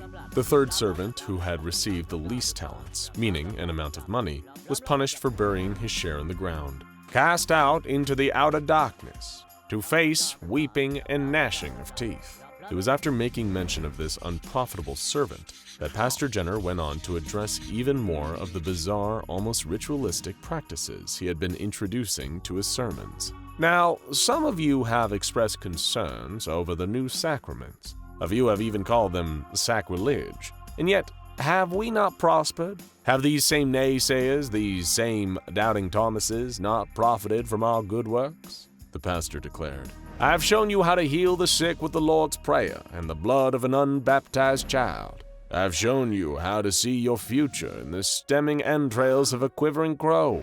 I have shown you the path to glory, but I cannot make you follow this path. I can only show it to you. It is you and you alone who must follow it, who must rise and shed your old self. Shed your old self. The words immediately called to mind the image of the cicadas, insects that discard their outer carapaces and emerge anew, bugs that also burrow into the ground and wait, lying dormant under the earth for years at a time, all before they emerge, rising up again so they can spread. It was becoming clear that Pastor Jenner was certainly deviating further and further from the church's normal religious practices. His bold and blatant descriptions of what sounded like ritualistic sacrifices were shocking enough to hear, speaking of using blood and entrails to bring the town the prosperity it sought. But if that wasn't bad enough, the worst was still yet to come, contained within the third and final recording. Unlike the previous cassettes, most of the sermon from June 7, 1960 was almost completely unintelligible, and without any visual evidence to go along with it, it was hard for the Foundation to make out exactly what was going on. It began with another quote from Matthew, this time chapter 28, verse 6, which made mention of the resurrection of Jesus, that he had risen, and that people should come and see where the Lord lay. Not a metaphor, my friends, Pastor Jenner explained before urging his congregation to join in some kind of formation. Step forward, mothers behind their daughters, fathers behind their sons. Turn to face the recording became unintelligible again after that point, with only a few more words being audible. The pastor seemed to have gathered the townsfolk of Darrington, presumably for some new form of ritual. He encouraged the town's children to close their eyes and pray, before reminding the congregation that God sacrificed the life of his only son, Jesus. Frighteningly, it appeared that Pastor Jenner was implying the adults of Darrington should do the same. One of the next fragments of his sermon that could be deciphered declared, "Lamb is slaughtered to feed the lion. The son is slaughtered to feed." Between more and more noise interfering with the recording, Pastor Jenner could be heard saying, "The pact is complete. This world shall be our paradise," before he encouraged his congregation, or those who were left, to dig deep and wait. Then came perhaps the most horrifying part of the tape. The remainder of the recording lasted 30 minutes, comprised of pure static. Or the Foundation agents listening to it assumed at first that it was just interference, but further audio analysis seemed to suggest that the long, continuous mass of hissing wasn't static at all. It was the chittering sound of insects, like the noise made by cicadas. For a time, the incident at Darrington left the Foundation baffled. There seemed to be no clear answer as to what had happened. Not one of the town's residents were anywhere to be found, and on top of that, there were no bodies, no remains of any kind to speak of. If they were dead, there would at least be some kind of trace. And then there were all the questions raised by Pastor Bartholomew Jenner's strange sermons. Why did he seem so focused on enacting rituals? Did any of his methods really benefit the town? And why did he place so much emphasis on cicadas, of all things? Answers were few and far between. Although almost 6 decades after the Foundation discovered the desolate town of Darrington, a new development would come to light. To be more accurate, it was 56 years later. On the 11th of January 2017, a Foundation agent named Daniel Mitchell was patrolling the area that had formerly been Darrington, North Carolina, before the Foundation had demolished all traces of the town. By this point, the SCP Foundation had long thought that they had figured out exactly what SCP-3089 was. They had even encountered it emerging in a number of different forms in both 2007 and 2015. However, it was what Daniel Mitchell happened across during the routine monthly patrol that revealed the horrifying truth. At the outskirts of the area where the town had once been, a series of sinkholes had opened up at some point between the previous monthly check and this one in early 2017.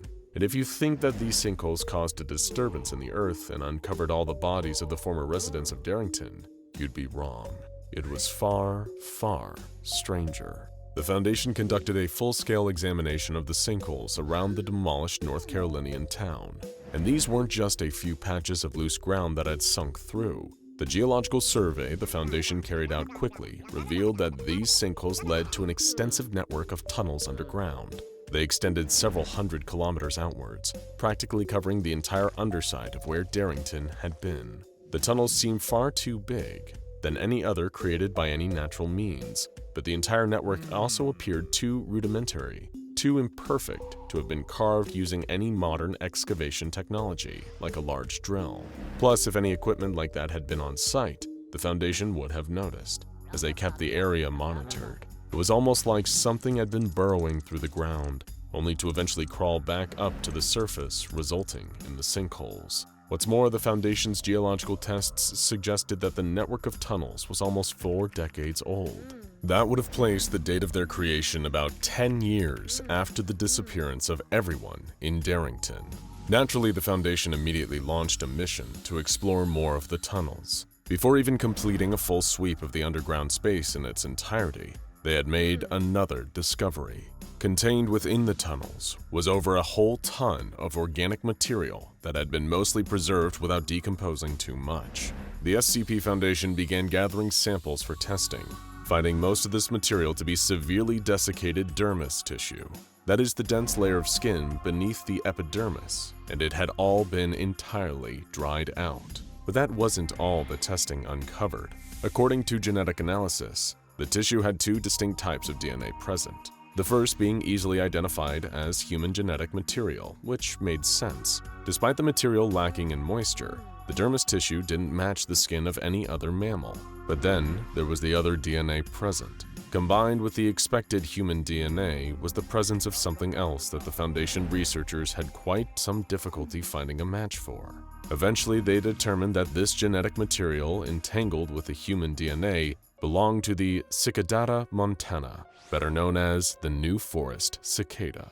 Cicadas, again. Cicada DNA mixed with human DNA, discovered in a large network of underground tunnels, all beneath the same town where a pastor had his congregation crush cicada shells in their left hands during one of his sermons. 10 years before the sinkhole incident, the Foundation was alerted to a particular YouTube channel by the name of Kai Sanchez Positively Rich. On the surface, Kai was one of the many online grifters preaching about how easy it was to quickly achieve an obscene amount of wealth by simply believing in yourself. Usually, if not always, these types of people were trying to scam their audience of loyal subscribers into investing in some kind of illicit money-making scheme or any number of other cons, promising their followers easy money that never came. But Kai Sanchez's channel was slightly different, so much so that the Foundation had to contain his entire audience, deeming them to have been affected by SCP-3089. The video that caught the Foundation's attention was an hour-long upload from Kai, entitled 7 Secrets to Ascend the Ladder of Prosperity. There was that word again, prosperity. the same thing Pastor Jenner had promised his entire congregation in Darrington. And the similarities didn't end there. In his video, much like the pastor during his sermons, Kai Sanchez encouraged his audience to visualize their success in order to achieve it. He implied that the human consciousness could impact reality. For example, if his viewers just imagined themselves having a bigger bank account or looking more attractive, then these things would manifest themselves into the real world. One of Kai's secrets to ascend the ladder of prosperity was as follows. Visualize your ascendance. Reimagine yourself as someone who can reach the top of that ladder. Shed your old identity, tear it off, throw it aside like dead skin. You won't need it, not where you're going. The resemblance to Pastor Jenner's sermons was uncanny. Kai's video even encouraged that his audience leave scraps out to lure stray cats into their homes, and then, once they had one, to take a knife and, well, you remember what happened in Darrington. But Kai Sanchez made sure to specify, remember to hold the knife with your left hand. Another online community was tagged by the Foundation for similar teachings. This group of insular men were trying to apply the same methodology primarily to attract women. However, they also reasoned it could be used to improve their own financial status and physical stature, all done through visualizing and believing that doing so would make these things improve, that having faith would grant them prosperity. This disturbed community even tried to use bug rattlers to emit frequencies to aid in attracting women. Contained within these rattlers were the preserved remains of cicadas. Male cicadas have tymbals, structures on their outer shell that emit a loud hissing, chittering noise that they often use to find a mate after spending so much time dormant underground before burrowing up to the surface. And if you've been paying attention, you might be able to guess exactly where this is going. SCP-3089 is a phenomenon that occurs within communities of people who are seeking some form of prosperity.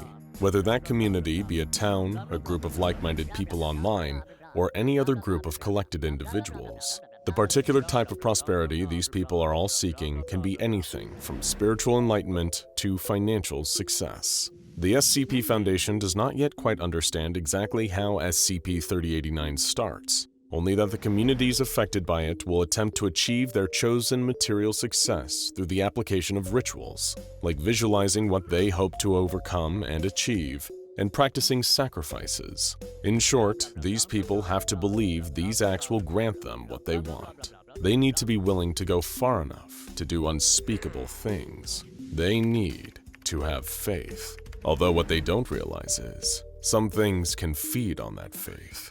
They can harvest it. Before these communities realize the terrible things that they have done, or who exactly has tricked them into performing these rituals, they'll begin to undergo a horrific transformation process, known as SCP-3089-B.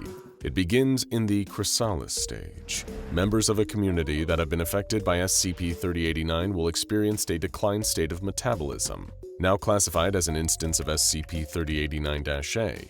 Their brain activity, heart rate, and body temperature will all begin to lower. Over a period of between 3 and 6 hours, these people will then suffer a change to their epidermis, the outer layer of skin.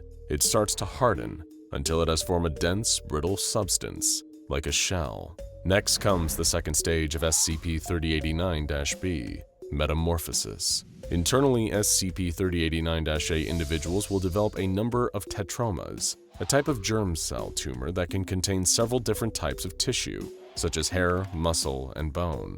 During the next 2 or 3 weeks, these tumors will expand and dissolve the person's soft tissue. Then there's the final stage, emergence. An instance of SCP-3089-A will exit its dormant state that began in the initial stage. Once they have awoken, then something exits the outer epidermal shell. It will not communicate. Some will retain remnants of internal organs, such as eyes or lungs. However, these are vestigial, no longer serving any purpose. The brain functions deviate from any normal human patterns. Having completed the process, this thing will attempt to burrow down into the soil via any means at its disposal. An outer shell, digging into the soil. The tunnels underneath Darrington. The genetic material uncovered below. Dermis tissue with 2 types of DNA, a mix of human and cicada. There is something out there. It is preying on people's faith, their longing for prosperity. Then when these communities are presented with someone who can take advantage of that faith, like Pastor Jenner or Kai Sanchez, they find themselves encouraged to push their faith to its furthest limit. And then they are rewarded by becoming something else, something nightmarish. The question is, when they wake up and crawl back out from their tunnels, leaving a sinkhole in their wake, where do these cicada creatures go? It had been a long day. Expeditions like this were normally tiring, but with the intense heat of the Egyptian sun bearing down on them, every minute felt like hours, and every hour a lifetime. Seth and Kayla were determined not to quit. They had traveled halfway around the world to get to this site, and they weren't about to let the elements stop them from uncovering the secrets they were searching for. The rumors had dated back centuries. Stories of a hidden tomb lost somewhere out in the desert. And as a likely pair of budding adventurer and an accomplished archaeologist, neither one of them could resist the chance to try and hunt down the tomb. If they could uncover it, they'd have one of the greatest archaeological finds of the century on their hands. Both Kayla and Seth would forever be remembered as the ones who discovered a supposedly unfindable ancient tomb. Having found their way to some ruins, the remains of a temple that had been all but razed to the ground, ravaged by the forces of time, Kayla and Seth had started searching for the tomb's entrance. The reason it had stayed uncovered for so long was the amount of sand that had covered it over the centuries, storms from the desert constantly rearranging the grains and piling on more. But right now, the skies were clear, and all they could do was keep digging, until, at long last, their shovels struck stone.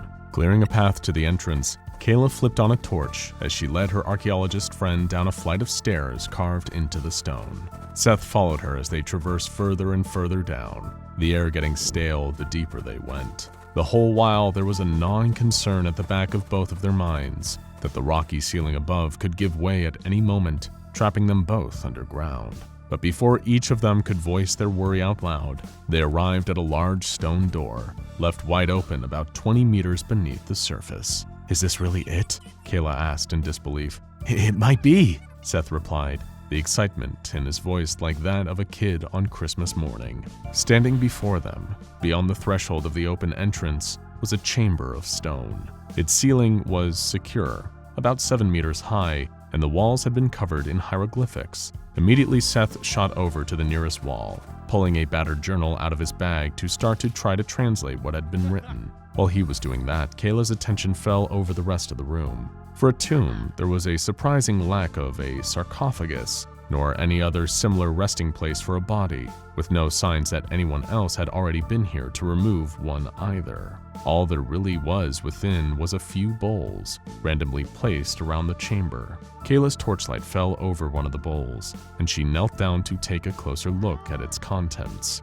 It was filled with bread. They were all holding different foods: dates, figs, dried fish, and lentils. Of course, it wasn't uncommon for offerings to be left with the deceased during an ancient Egyptian burial. But strangely, none of these perishable foods seemed to have decayed in the centuries this tomb had been lost for. In fact, it all looked quite fresh, like it was still good enough to eat. Although the temptation to actually eat any of it quickly disappeared when Kayla reminded herself that, while it might not look it, the food down here had to have been hundreds, maybe thousands of years old, despite how perfectly preserved it appeared. "I think I've got something," Seth called enthusiastically. "There's definitely a story in these hieroglyphics." "You sure we're in the right place?" Kayla asked as she crossed the room to where her colleague was. "For a tomb, it doesn't seem like anyone was ever buried here." "I've got a theory," he replied. "This place might be more of a metaphorical tomb."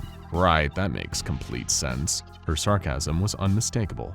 "Look here," he said, pointing to one of the drawings on the wall as he spoke. It depicted a figure laying dead in a square space. "I think that's meant to be this room. Someone dies here, and then..." Seth's finger moved to another of the hieroglyphics, one that Kayla recognized. It showed a being with the body of a man and the head of a jackal, taking the dead figure down into the afterlife. This was Anubis, one of the ancient Egyptian gods associated with the afterlife. According to legends and other texts gathered from the pyramids in Giza, Anubis oversaw the process the Egyptians would perform to embalm their dead, preserving them for their trip to the next world.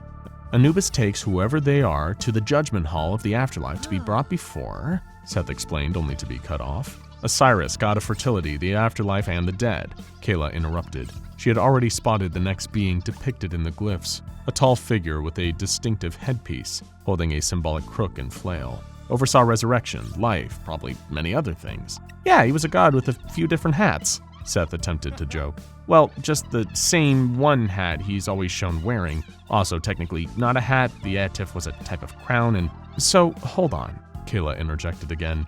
Didn't Osiris only bring the pharaohs in for judgment? Who was this person that died? I mean, the Egyptians never went to this amount of trouble for their average Joes, and the gods wouldn't pay them any mind unless they were important somehow. I'm not sure, Seth answered earnestly. At any rate, this could all just be a myth. That's why I think this tomb is metaphorical. It wasn't built to house a dead person, but to keep people believing. She finished his sentence for him.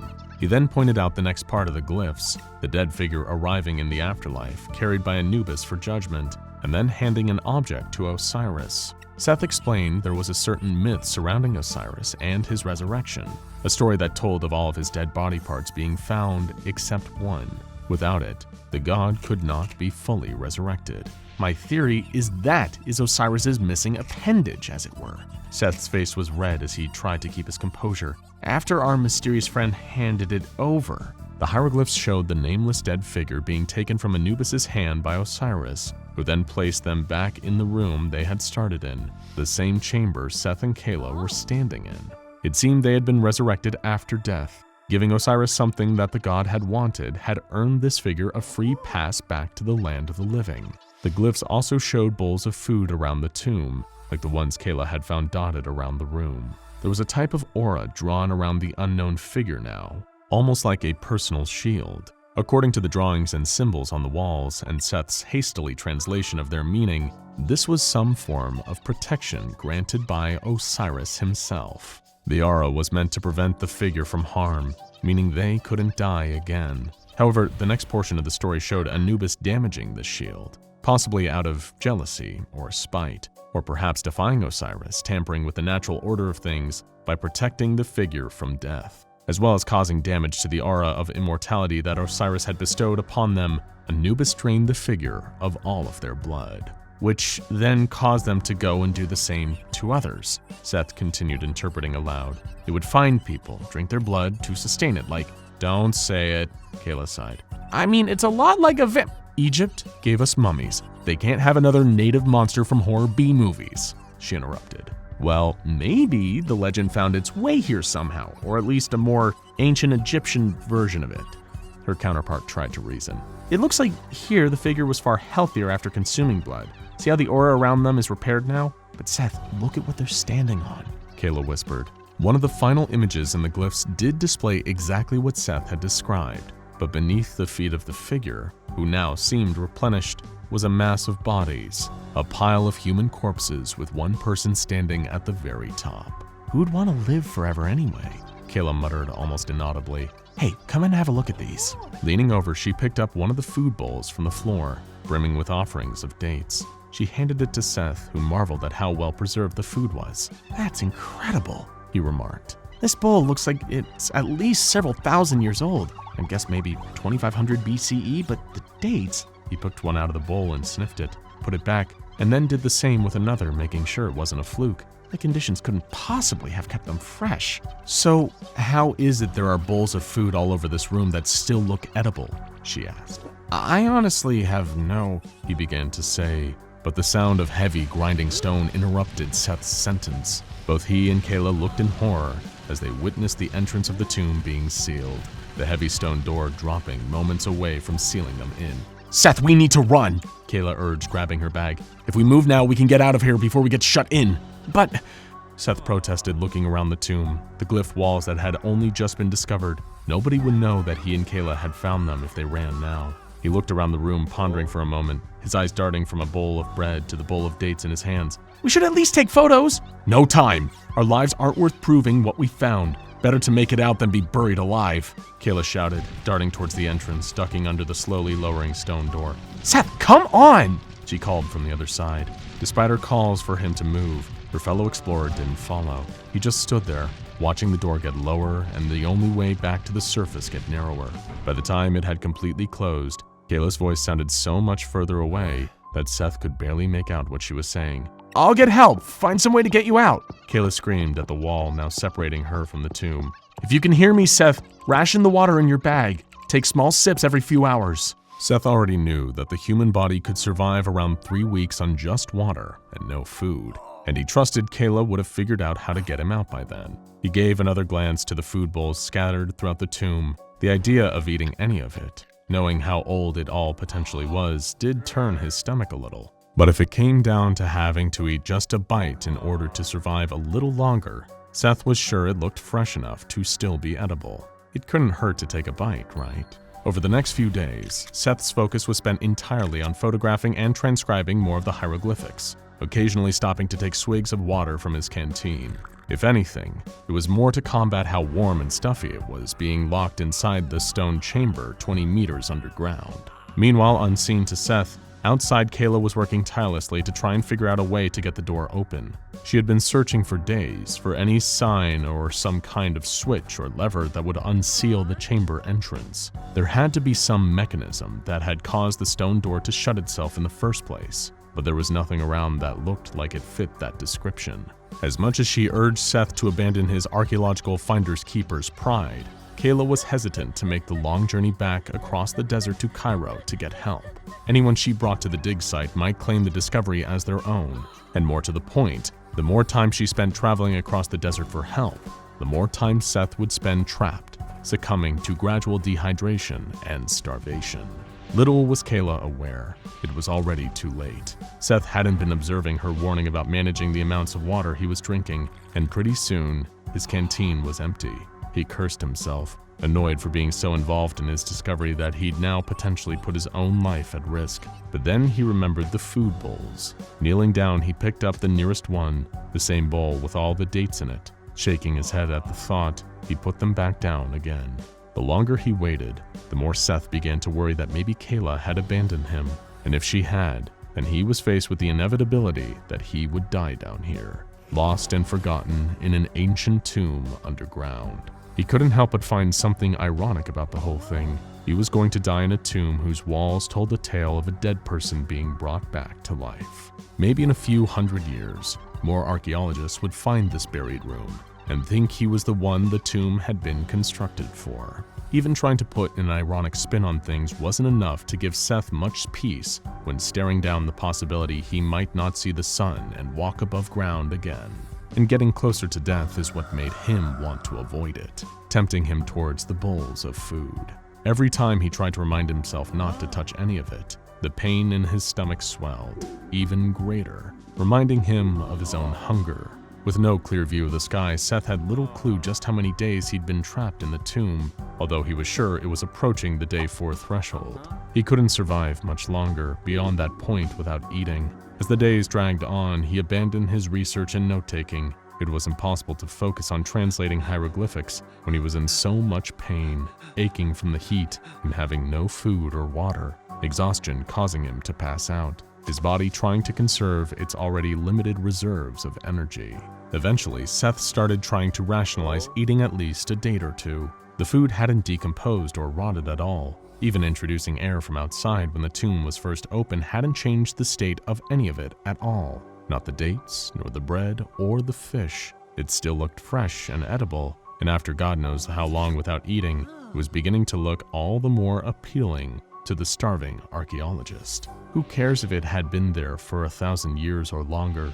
If Seth didn't eat, he knew he wouldn't last much longer. The moment he chewed on the first date, feeling it pass down his esophagus, passing from his mouth to his stomach, Seth immediately regretted giving in to his need to eat. His mouth instantly went dry, far worse than it had been after this long without water. It was like the tiny piece of fruit had pulled all the saliva from his mouth. Seth tried to scream in panic, only to release a hoarse, dry-throated grasp as he felt his tongue shriveling up with his mouth and throat until it felt like the skin of a drum. But it didn't stop there. It only got worse. Seth stared in horror at his own arms, the blue veins that ran underneath his skin rapidly draining away. His forearms and biceps shrunk, muscle and sinew shriveling like his body had been left in a water evaporator. All the while, the pain of having his entire physical form being reshaped was pure agony. The dehydration of his mouth meant Seth still couldn't scream, only dropped to the ground as he felt the same thing happening to his legs. Every drop of moisture in his body, every fluid from water to blood, saliva, and even urine was drying out, leaving Seth as little more than a dusty, desiccated husk. Before his own eyes, he could only watch as his skin lost its pigment, drying into a thin, leathery texture, drained of its original color as his blood stopped flowing. Outside, Kayla had been coming back to the tomb's sealed door every day and would stay until the late hours of the evening. She tried digging down from the surface to reach the chamber where Seth had been trapped, but it was too far underground. There was no sign of any way to move or reopen the stone door. That is, until she heard the heavy grinding of it opening on its own.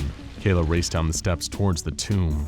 It had been 5 whole days since she and Seth got separated, and he'd need food and medical attention. Sprinting into the dark tunnel, she arrived just in time to see the entrance reopening, expecting to see Seth standing on the other side as the stone door lifted. What she saw instead was a nightmare. It looked like a corpse, an ancient and decomposing dead body. Kayla had seen plenty entombed in sarcophagi on her many travels exploring ancient ruins around the world, but she had never seen one standing up. It was still breathing, a wheezing, raspy sound escaping its mouth. Its skin looked almost brittle, as if it was stretched too thin, almost see-through enough to show off the bones underneath. The upright corpse's face was all wrong, too. Sunken cheeks and eye sockets deeper than they should have been. It looked so different that it wasn't until Kayla shone her flashlight on its drained face that she recognized who it was. Seth. He lunged at her immediately, racing towards her, snarling with his dry, desiccated mouth. Kayla turned and ran as he came after her, bony fingers swiping at her clothes. Her flashlight gripped in her hand was all but useless as she sprinted back the way she'd come, swinging back and forth in her arm, barely illuminating much of the cavern that led to the tomb. The whole while she was running from it, she could hear the wheezing behind of Seth behind her, terrified of whatever he had become and why he was chasing her. Then she saw it, the stairs, her one shot at getting out and getting away.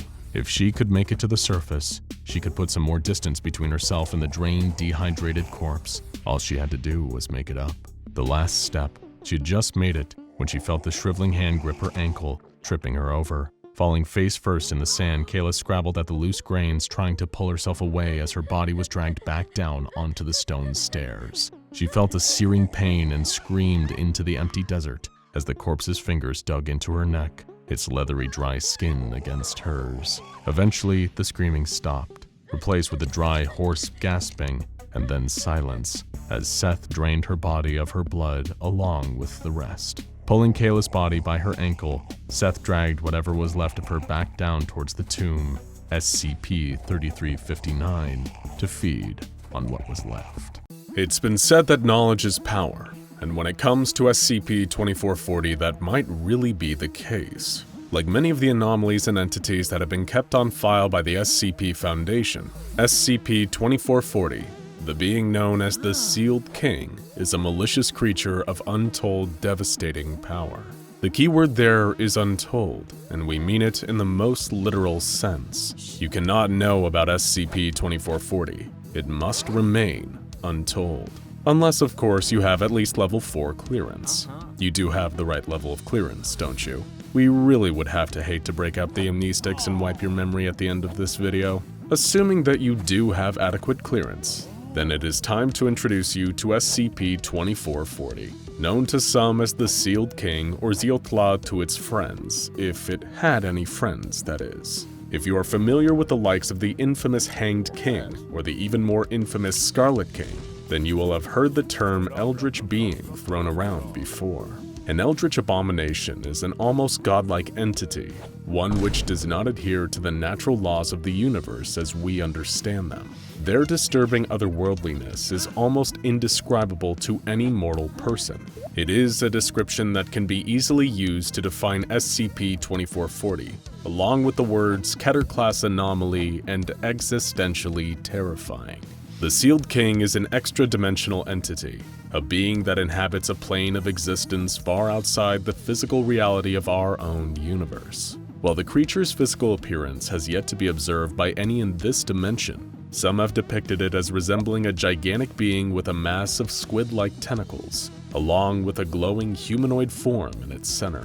What makes SCP-2440 such a formidable threat, however, is not just the creature's immense size. One of SCP-2440's core abilities is the power to influence and manipulate the minds of mortal beings. But this isn't as simple as the Sealed King choosing one person from our universe and driving them like a remote-controlled car.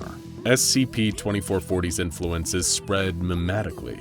By manipulating data and information, SCP-2440 slips its mimetic agents into texts, images, even spoken phrases, and other audio stimuli. Think of it like subliminal messaging or product placement. Imagine for a moment that you see a character on a TV show eating a certain brand of black and white sandwich cookie, and that makes you decide that you want to go to the store and buy some delicious black and white sandwich cookies to enjoy for yourself. That idea was planted in your head by something you saw, and it had an influence on your behavior. SCP-2440 operates on a very similar principle, but with one key difference. Once enough people become aware of it, SCP-2440 will use those to subtly spread its influence, controlling the actions of those it manages to infect, and its hold becomes stronger the further they spread the knowledge of the Sealed King. To put it plainly, the more people that become aware of the Sealed King's existence, the more powerful this eldritch abomination becomes. The range and scope of SCP-2440's abilities varies depending on the quantity of people its influence has been mimetically spread to. According to research by the SCP Foundation, if 200 people or less have been infected, then these individuals will demonstrate an increased interest in media belonging to the horror, science fiction, or fantasy genres, whether this be films, books, or images that fall into one of these categories. Exposure to these desired materials is believed to increase the spread of the Sealed King's influence. If the number of infected individuals climbs to between 201 and 500 people, then SCP-2440 has been known to take direct control of a single infected person. This control is somewhat limited though, with the Sealed King only able to maintain a connection with the controlled host for half an hour. During this time, the infected person will attempt to infect further people by creating works that contain subtle details about the nature of SCP-2440. Historically, when infection levels have reached this phase, Foundation researchers have been able to communicate with SCP-2440 through conversations with its host. The creature displays a very hostile attitude towards humanity, and it has been quite open with the fact that its sole purpose is to continue infecting individuals until it is able to manifest physically in our reality without the need for a host, something that feels like it's right out of the evil eldritch entity playbook. When infection of the knowledge spreads up to 1,500 people, SCP-2440 becomes able to take full control of another infected individual without the previous limitations. By making them fully subservient, it will then use this person to speak simultaneously to any and all that have been infected with information regarding the Sealed King. Next, if up to 10,000 people become infected, more of SCP-2440's abilities start to influence this dimension.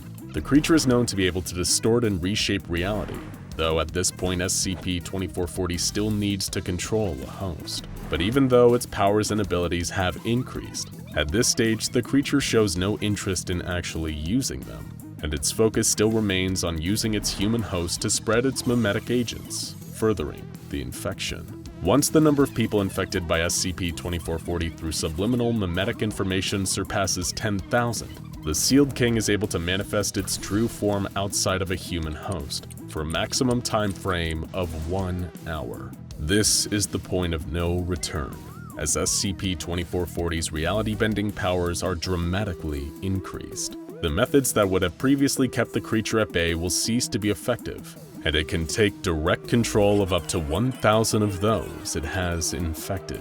Normally, the SCP Foundation limits the number of people permitted to know about SCP-2440 to 100 cleared personnel. This is achieved through the use of amnestics. Given that SCP-2440 is a creature that grows stronger the more people know about it, these drugs certainly seem like a viable way of keeping that number nice and low. But once infection numbers reach 10,000, that's when amnestics are just no longer enough. Based on the information about the Sealed King that is available to them, SCP Foundation personnel have projected that if the number of people infected by SCP-2440 ever reached as high as 100,000 or more, the creature would likely be able to manifest outside a host for longer, possibly up to 2 hours. It is also believed that SCP-2440 would be capable of creating dimensional portals, either inviting anomalies from other universes into our own, or simply creating its own anomalous creatures. By this point, any and all infected individuals would be fully under the Sealed King's control. Finally, if 1 million people were to become infected, SCP-2440 would most likely achieve its ultimate goal. The eldritch creature would be able to fully and permanently manifest itself in our dimension, in its true form, most likely leading to an XK-class end-of-the-world scenario. Fortunately, through the dispensing of amnestics, the SCP Foundation have managed to prevent such a scenario from coming to pass. Additionally, containment teams are regularly sent to investigate any reported awareness of SCP-2440, and any infected individuals are either treated with memory-altering drugs or simply terminated. The entity has been known to spread its influence through text too, though, and even the documents within the SCP Foundation's archives aren't safe. The Foundation attempts to keep any links to the Sealed King within other SCP files hidden to avoid a spread of knowledge about this extra-dimensional eldritch abomination. However, while only 100 members of authorized SCP personnel are aware of SCP-2440, the Foundation isn't the only organization aware of this being's existence. A group calling themselves the Children of God is comprised of individuals previously infected with the knowledge of SCP-2440's existence, and has supposedly been around even longer than the Foundation has. These people worship the Sealed King as a deity, and seek to infect others with the same information that the creature uses to influence them. Carrying out the whims of this extra-dimensional threat, the Children of God attempt to spread the word, as it were, by any and all means available to them. The Foundation considers any member of the Children of God to be highly dangerous, and containment teams are advised to either capture them on site or use lethal force to terminate them. The Children of God were previously based in a compound somewhere in the United States, and during an assault on their base, the Foundation was able to recover documents that describe the possible origin of SCP-2440. According to these documents, at the very dawn of time, old gods emerge from the empty abyss of nothingness, otherwise referred to as Mother Void. This entity granted life across the universe, all other realities, and every conceivable dimension. However, the story detailed in the Children of God's legend claims that the old gods were fickle, twisted, and brutal things, with no purity in them. It seems to suggest that the old gods were similar entities to SCP-2440, capable of bending and reshaping reality, and apparently did so purely for their own amusement within the newly created universe. These old gods created creatures in their own image, toying with the fabric of reality like children with blocks, building and destroying at will. Before long, the old gods began to turn on each other, focusing their natural jealousy on their siblings that had been born of the Void. The firstborn of the Void and Chaos, a being called Metol, coveted the creations of his fellow old gods, and flooded the newly created worlds with a rampaging army of vile, grotesque beasts he had made. As Metol attempted to kill his various siblings, the other old gods retaliated and sent the universe into a period of darkness where the blood of young life flowed like water. However, none of the old gods could ever die, only be forgotten. But they had created so many creatures to serve them and fulfill their purposes that it seemed impossible that this would ever happen. The Children of God's documents then describe Ziotla, or SCP-2440 as he is otherwise known. Apparently the firstborn of Mother Void and an entity called Father Light, SCP-2440 is also referred to by many reverent titles such as Lord of the Gods, Devourer of the Impure, and Savior of Life. Being both born of light and darkness of the Void, Ziotla was considered to be a true god, and according to the creature's followers, did not set about creating life but perfecting it. The old gods turned on Ziotla, his half-siblings attacking him with the armies and monstrosities they had created. However, some of these creatures turned on their masters in service of SCP-2440 instead. After generations of warfare between SCP-2440 and the Old Gods, Xiotla finally vanquished Matol in single combat that lasted 10,000 years and laid waste to countless worlds, almost tearing the universe apart. Eventually prevailing, Xiotla cast his siblings down into oblivion. But as he did so, Matol cursed him, banishing SCP-2440 from the universe, implied in these documents to have been our very own reality. The Children of God venerate the creature as their Lord and Savior, with more of their documents claiming that this king of all mankind is wrongfully sealed away. They believe their sealed king is returning, destined to reappear in this dimension and lay waste to our reality. Whether this is truly the origin of SCP-2440, or just what the entity wishes its infected disciples to believe, is unclear. Whatever the case, we suggest you quickly forget everything you know about SCP-2440 for your own safety. The fabric of our world is littered with strange doorways if you know where to look for them. Tears, portals, anomalies, all leading to places and planes beyond human imagining and understanding. And SCP-2317, otherwise known as a door to another world, certainly fits that description. Contained and kept at all times under the watch of armed guards, SCP-2317 appears to be a simple and unsuspecting wooden door in its frame. It hardly looks like it requires such extreme round-the-clock security, or needs a strange, secretive ritual that the Foundation performs, presumably to keep the door closed. But of course, sometimes the most interesting thing about a closed doorway isn't where it leads, it's what it keeps out. Even by the Foundation's already high standards, the requirements and regulations for personnel who are assigned to SCP-2317 seem oddly specific. Psychological testing is standard practice to work for the Foundation, but an additional hurdle that anyone has to clear before even getting to glimpse at this unassuming wooden door is having a score of at least 72 on the Milgram Obedience Examination.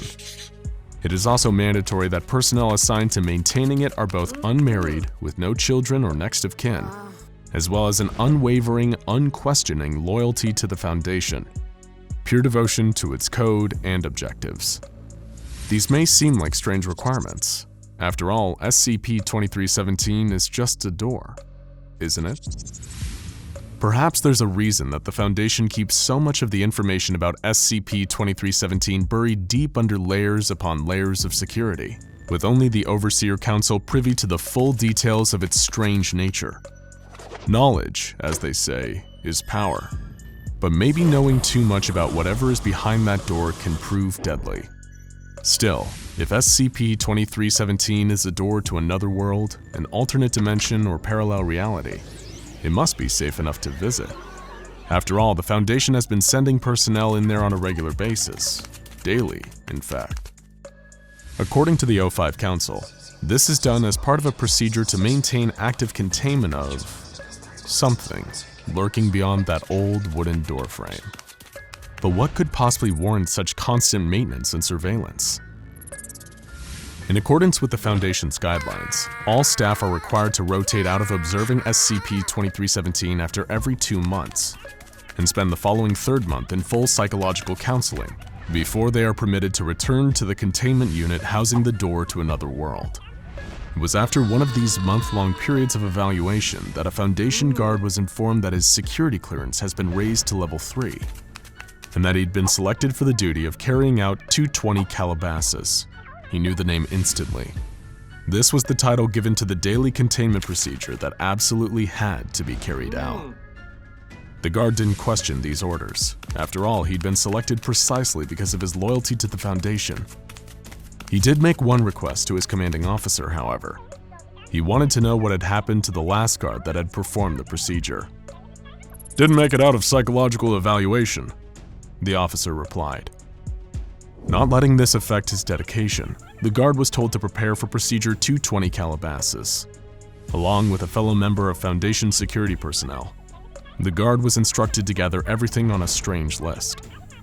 The first was a pre-selected member of Class D personnel, specifically a convicted murderer. Class D refers to disposable class personnel, expendable individuals recruited by the Foundation for the sole purpose of testing SCPs. Class Ds were usually prison inmates repurposed for SCP testing, and the one chosen for 220 Calabasas was no exception, serving multiple life sentences for murders, or at least that's what the guard had been told. A Foundation personnel member instructed him to refer to the Class Ds solely as the assistant from that point on. Next, the guard collected a live chicken, an obsidian-edged knife, a silver aspergillum and aspersorium, to be filled with 500 cc's of holy water that had been blessed by a priest of the Abrahamic faith, and finally, a 1 kiloton nuclear device, which according to instructions was only to be detonated in the unlikely event of a catastrophic containment failure. In other words, the last resort. After following his instructions to the letter and without question, the guard and his colleague were briefed. The Foundation personnel member informed them that he'd be joining and leading them in the procedure. The staff member also specified that henceforth he'd be referred to as the Celebrant until the completion of 220 Calabasas. The guard was acutely aware of how specific these instructions were, but trusted in the Foundation, knowing that if they wanted this procedure performed a certain way, then it was in everyone's best interest to carry out the orders to the letter. But what the Celebrant then went on to explain raised far more questions about SCP-2317 and the nature of Procedure 220 Calabasas. The Class D joining them wasn't actually a Class D. The assistant, as they were now referred to, was in reality another Foundation staff member with a Level 4 security clearance specifically tailored to SCP-2317. Every member of staff entering through SCP-2317 and taking an active role in 22 Calabasas needed to be informed that this assistant was not to be harmed or treated as a member of disposable class. Fighting back the nagging question of why the Foundation would employ this subterfuge, the guard, along with his fellow security officer, the Celebrant, and assistant, prepared for their departure through the door to another world at solar noon, when the sun was highest over SCP-2317. Solar noon, chickens, and holy water. This all seemed like an oddly occult combination for the Foundation. As they entered the old wooden door, beyond lay a barren salt plain, stretching out for kilometers in every direction. This alternate dimension, according to the briefing, was designated SCP-2317 Prime. The guard immediately noticed a ring of 7 pillars directly ahead of the group as they entered, each of them bearing intricately detailed engravings unlike anything from any era of ancient history. Procedure 220 Calabasas was carried out quickly but carefully, the guard watching as the Celebrant and assistant were careful not to miss a step. First, the Celebrant scattered holy water into the center of the pillars with the aspergillum and aspersorium, looking down at his feet and keeping a steady pace as he stepped counterclockwise around them. The guard watched intently as the Celebrant completed his circuit around the pillars and turned to the assistant, anointing his head with holy water. 7 seals, 7 rings, 7 thrones for the Scarlet King, he said aloud. The assistant, with the obsidian blade in his hand, took the chicken and dispatched it in sacrifice, letting its blood mix with the holy water. He then repeated the Celebrant's circuit in the opposite direction before stepping into the center of the stone pillars. Blood for the old gods, water for the new king, the assistant recited, pouring the remaining mix of blood and holy water over a patch of salt in the middle of the 7 pillars. Even though he knew it wasn't his place to question the Foundation, as the 220 Calabasas procedure took place, the guard couldn't help but wonder what all this was for. It seemed so ritualistic, like something deeply religious or even magical. He never bought into all that occult mumbo-jumbo, even while working for the Foundation. But he had learned not to question anything, even the strangest and most inexplicable of sights. Little did he know that beneath his feet was an ancient and unknowable horror, a beast chained and lying in wait. Contained in a chamber directly underneath the pillars sat an impossibly large creature. Humanoid and obese, its body covered entirely in scales thicker than armor plating. Branch-like horns protruded from its jawless head, pointing up to chains that hung from the 7 pillars above, each one hooked into the entity's back. All but one of the chains was broken, a final withering shackle keeping the Devourer of worlds in its underground prison. Ever since 1894 BCE, When Erexian mystics imprisoned it, the Devourer has been waiting patiently for its inevitable freedom. It knows, as well as the Foundation, that nothing can be done to prevent the final chain from one day breaking. Even Procedure 220 Calabasas won't keep the creature contained. It's nothing more than a smokescreen, an act designed to create an illusion of active containment and maintain Foundation morale until a permanent solution can be devised to keep SCP-2317 imprisoned. Of course, if the guard had known this, it would have also explained the need for a 1-kiloton nuclear device as part of this staged ritual. Procedure 220 Calabasas had all the components to trick everyone below the O5 Council, emulating religious and occult rituals, the increased level of security surrounding the procedure and its purpose, and telling staff that any failure to correctly and completely perform the 220 Calabasas procedure will result in an XK-class end-of-the-world scenario. All these elements work together to conceal the truth that one day the Devourer will escape and lay waste to our dimension. Knowledge is power, and maybe knowing too much truly is deadly. Perhaps if the guard had learned any of this, he'd have understood why his predecessor never made it out of psychological evaluation. Maybe if he had questioned the purpose of Procedure 220 Calabasas, he'd have learned the true nature of SCP-2317 and what that doorway kept out. But he was loyal to the Foundation through and through. As the team finished performing 220 Calabasas and returned through the wooden door, the guard took one last glance over his shoulder at the vast salt plain. The entire dimension was calm, silent, but not peaceful. It was patient. The entity had waited centuries for its time, and now all it would take was the breaking of this seventh and final chain. One day. The door was closed behind the guard as he, the celebrant, the assistant, and his fellow security officer stepped back through. Their work done and, as far as they knew, preventing catastrophe for another day. Only the Foundation higher-ups, the Overseer Council, are aware of the true danger posed by SCP-2317 and its sole inhabitant. Current predictions are that at some point within the next 30 years, the Devourer of Worlds will be freed. Any and all attempts to repair or recreate the chains holding it in place have so far failed. As such, the O5 Council has elected to continue providing Foundation personnel with the ignorant hope that Procedure 220 Calabasas is an effective strategy for containment. As we've said, sometimes the most interesting thing about a closed door isn't where it leads, it's what it keeps out. In the case of SCP-2317, the unassuming wooden door holds at bay an ancient creature of untold power that will one day break free and wreak havoc in our dimension. Nothing the Foundation does can prevent it, or keep it contained behind the door to another world. And only the Overseer Council knows that any and all efforts to do so are futile. With all that in mind, we can only hope that the doorway of SCP-2317 stays closed, at least for a little while longer.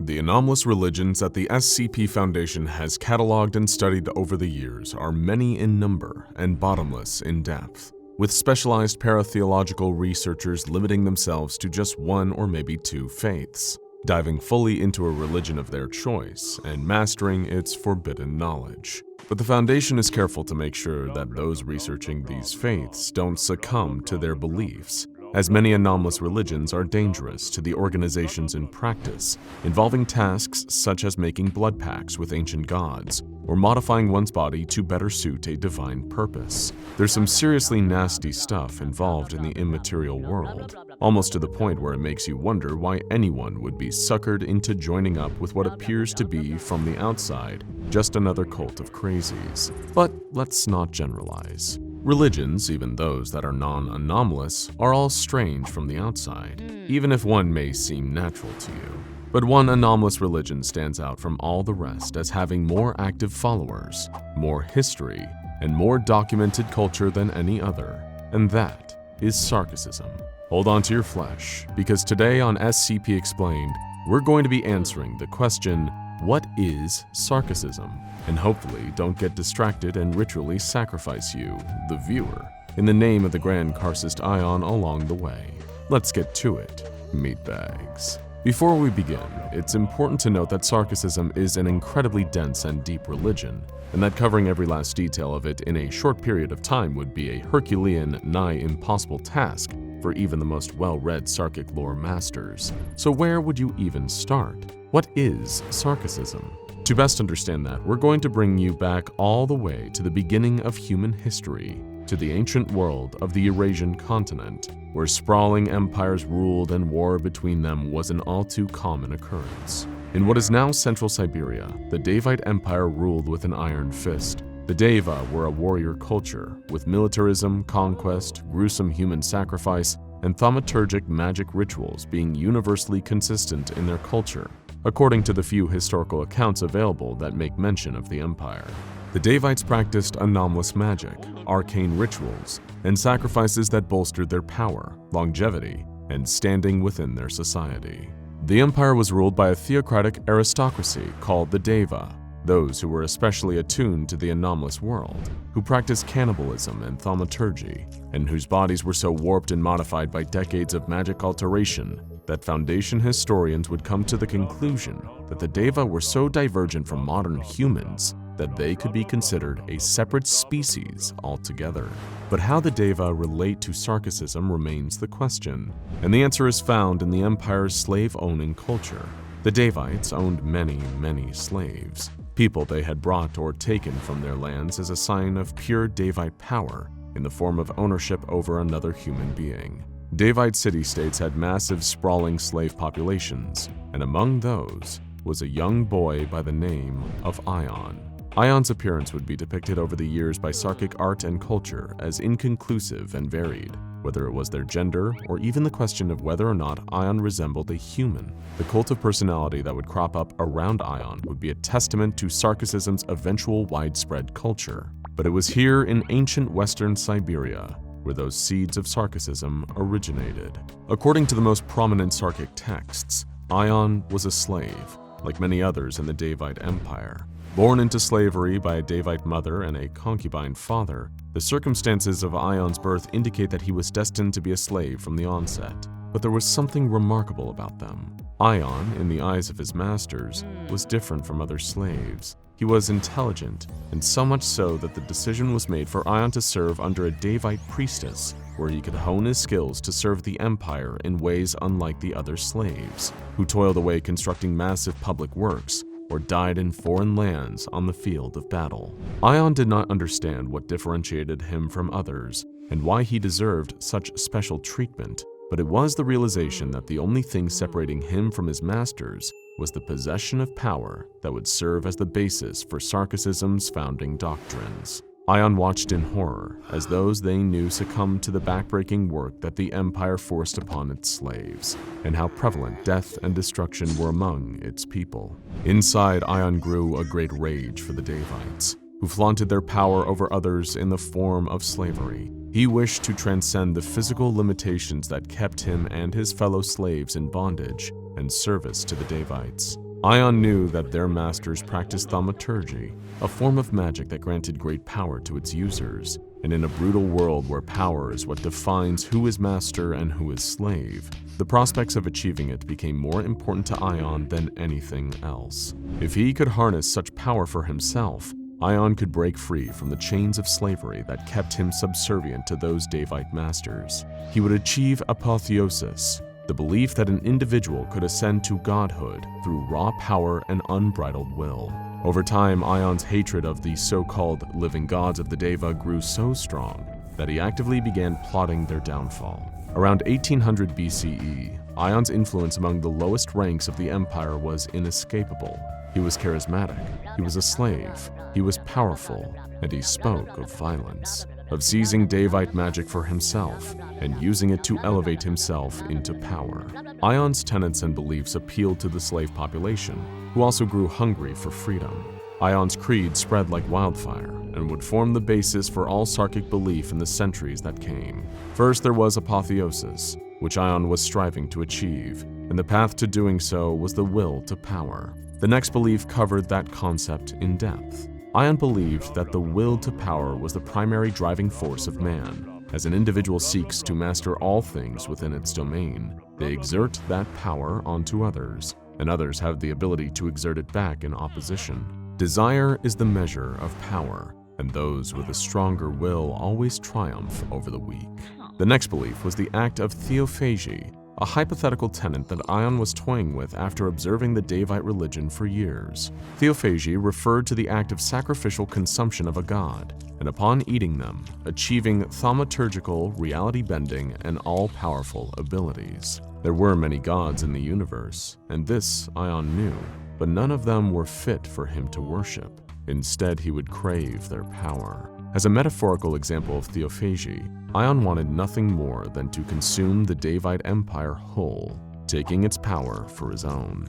Next, there was the idea of sacrifice, whether it was for the sacrifice of the self for the benefit of many, or the sacrifice of many for the benefit of the individual. Ion believed, much like his masters, that ritual sacrifice was a powerful tool that could be used as a means to achieve an end. Those who commanded the sacrifice were showing their power, bringing them that much closer to apotheosis. Those who were sacrificed were experiencing strife, which would only make them stronger than before. Muscles suffer damage, but eventually heal. The mind develops toleration against hardship, such as slavery. This cycle of destruction and regeneration in strife was, according to Ion, one of the greatest tutors in the natural world. Ion's final core belief would be the most prominent outward-facing indicator of Sarkicism, and that was the idea of shepherding the flesh. Ion believed that all living things descended from a single progenitor, an all-powerful god known as Yaldabaoth, who the Sarkists would later regard as the principal power in the universe. Yaldabaoth's relationship with Sarkicism is tenuous at best, with modern Sarkic cults either admiring or fearing the enemy. One thing is certain though, Yaldabaoth remains present in all Sarkic culture, even if the religion doesn't exactly worship the god itself. Yaldabaoth was a destroyer who fed upon gods, worlds, and stars, who incidentally created the entire universe and life itself as a result of its power-hungry actions. The creation stories talk of Yaldabaoth as a blind entity, driven solely by instinct, fueled by the forces of primordial chaos. As life was created as a result of Yaldabaoth's existence, it was ultimately unguided by intelligence, and its spread throughout the universe was similar to that of a germ than anything grand or divine. Ion, upon learning of these myths, came to the conclusion that the multiverse itself was only an altar that held life's existence, which was brought into reality for the ultimate sacrifice at the hands of Yaldabaoth. The entity would one day reclaim all of existence for itself, harvesting what it created and consuming it whole, as this was Yaldabaoth's nature and purpose as the ultimate being of the cosmos. Ion saw this shared ancestry among life as the key to genetic modification. As all life was derived from Yaldabaoth, it held a similar genetic code, and it would become the Sarkic right to guide and cultivate organic matter, stealing the genes of other life forms or creating entirely new ones. Through this perversion of life, Ion felt he could ascend from something ordinary to a living god, fueled by the unending cycle of sacrifice and creation. With his radical power-hungry beliefs rapidly spreading throughout the Devite Empire, mostly among its slaves, the leading Deva became fearful of Ion. Attempts to assassinate him or usurp Ion's influence were met with failure and only fueled the mission of his followers, furthering the belief that if they were to achieve godhood, they had to overthrow the Devites, who were the most present, all-powerful beings in their lives. This all came to a head when Ion launched his final act against the Devite Empire. After years of sowing the seeds of disharmony and hate among the slave population, Ion rallied his followers and swept them up into a full-scale rebellion. In a short time, Ion overthrew the province he grew up in, fueled by the rage of his followers, who mercilessly razed the city and slaughtered the Devites like animals. Those who were present could see the inscription Ion brought to his followers, how he commanded them as if he were a living god, how he used the reality-bending magic of the Deva and turned it against them, with his followers utilizing anomalous warfare in a horrific, gruesome way. Flesh was turned into a weapon. Living beings were contorted and transformed into monstrosities and abominations that fueled the Sarkic war machine. Deva thaumaturgy simply could not compete against the permeating, powerful, and unrestricted abilities of Ion's followers. Before long, the city fell before the being who had, in that moment of bloodlust and fury, achieved apotheosis. The being who was now known as the Grand Karcist Ion. The Grand Karcist and his followers rampaged through the ancient world, felling cities and entire empires to serve as stepping stones in their path to godhood. Their weapons and armor were unlike anything else at the time, and their utilization of powerful flesh-bending magic made them unstoppable on the field of battle. The city of Aditium was established as the Sarkic Holy City, where Ion ruled as the Sorcerer King and as a living deity. Texts from this period suggest that Ion had somehow usurped control of Yaldabaoth, the Devourer itself, wearing the flesh of the old god as a sort of armor and crafting a kingdom from its body. While the depiction is most likely only a metaphor for how much Ion resembled Yaldabaoth in philosophy and pure power, the image of a living god devouring and succeeding the old one is a striking visual that surely empowered many Sarkists at the time. Another story from Sarkic mythology during this period is the 6 Ordeals of Ion, a parable that told of 6 challenges that were issued to Ion by the Archons, the servants of Yaldabaoth, who challenged the newly crowned king of Aditum. By enduring their trials, Ion mastered the rituals, practices, and beliefs ubiquitous to Sarkicism, and broke free from the bondage of mortal limitations. But the authenticity of this myth is debated, and the nature of the ordeals and Ion's further relationship with Yaldabaoth remains unknown. But why did the Grand Karcist Ion, with his flowing red robes and wielding his all-powerful staff, who twisted flesh and drew blood when he so much as drew breath, fall into such obscurity that his religion remains a mysterious and obscure footnote in the Foundation's archives? If the Sarkists were as powerful as these early texts state, where are they today? Why did the horrific city of Aditum, built of living organic material that stood monument to Ion's indomitable will, fall? In Sarkicism's golden age, from 1600 and 1200 BCE, the religion's permeation was inescapable. Like the diseases they wielded in their wars, Sarkicism spread like a contagion around the world. Everywhere they went, they assimilated tribes and villages into their ranks, fighting under the banner of Aditum and the Sarkic faith. This expanded empire would be referred to as Kalmaktama, or the Deathless. Many tried to defeat these brutal invaders, including the king of the Hittite Empire himself, but all fell before them.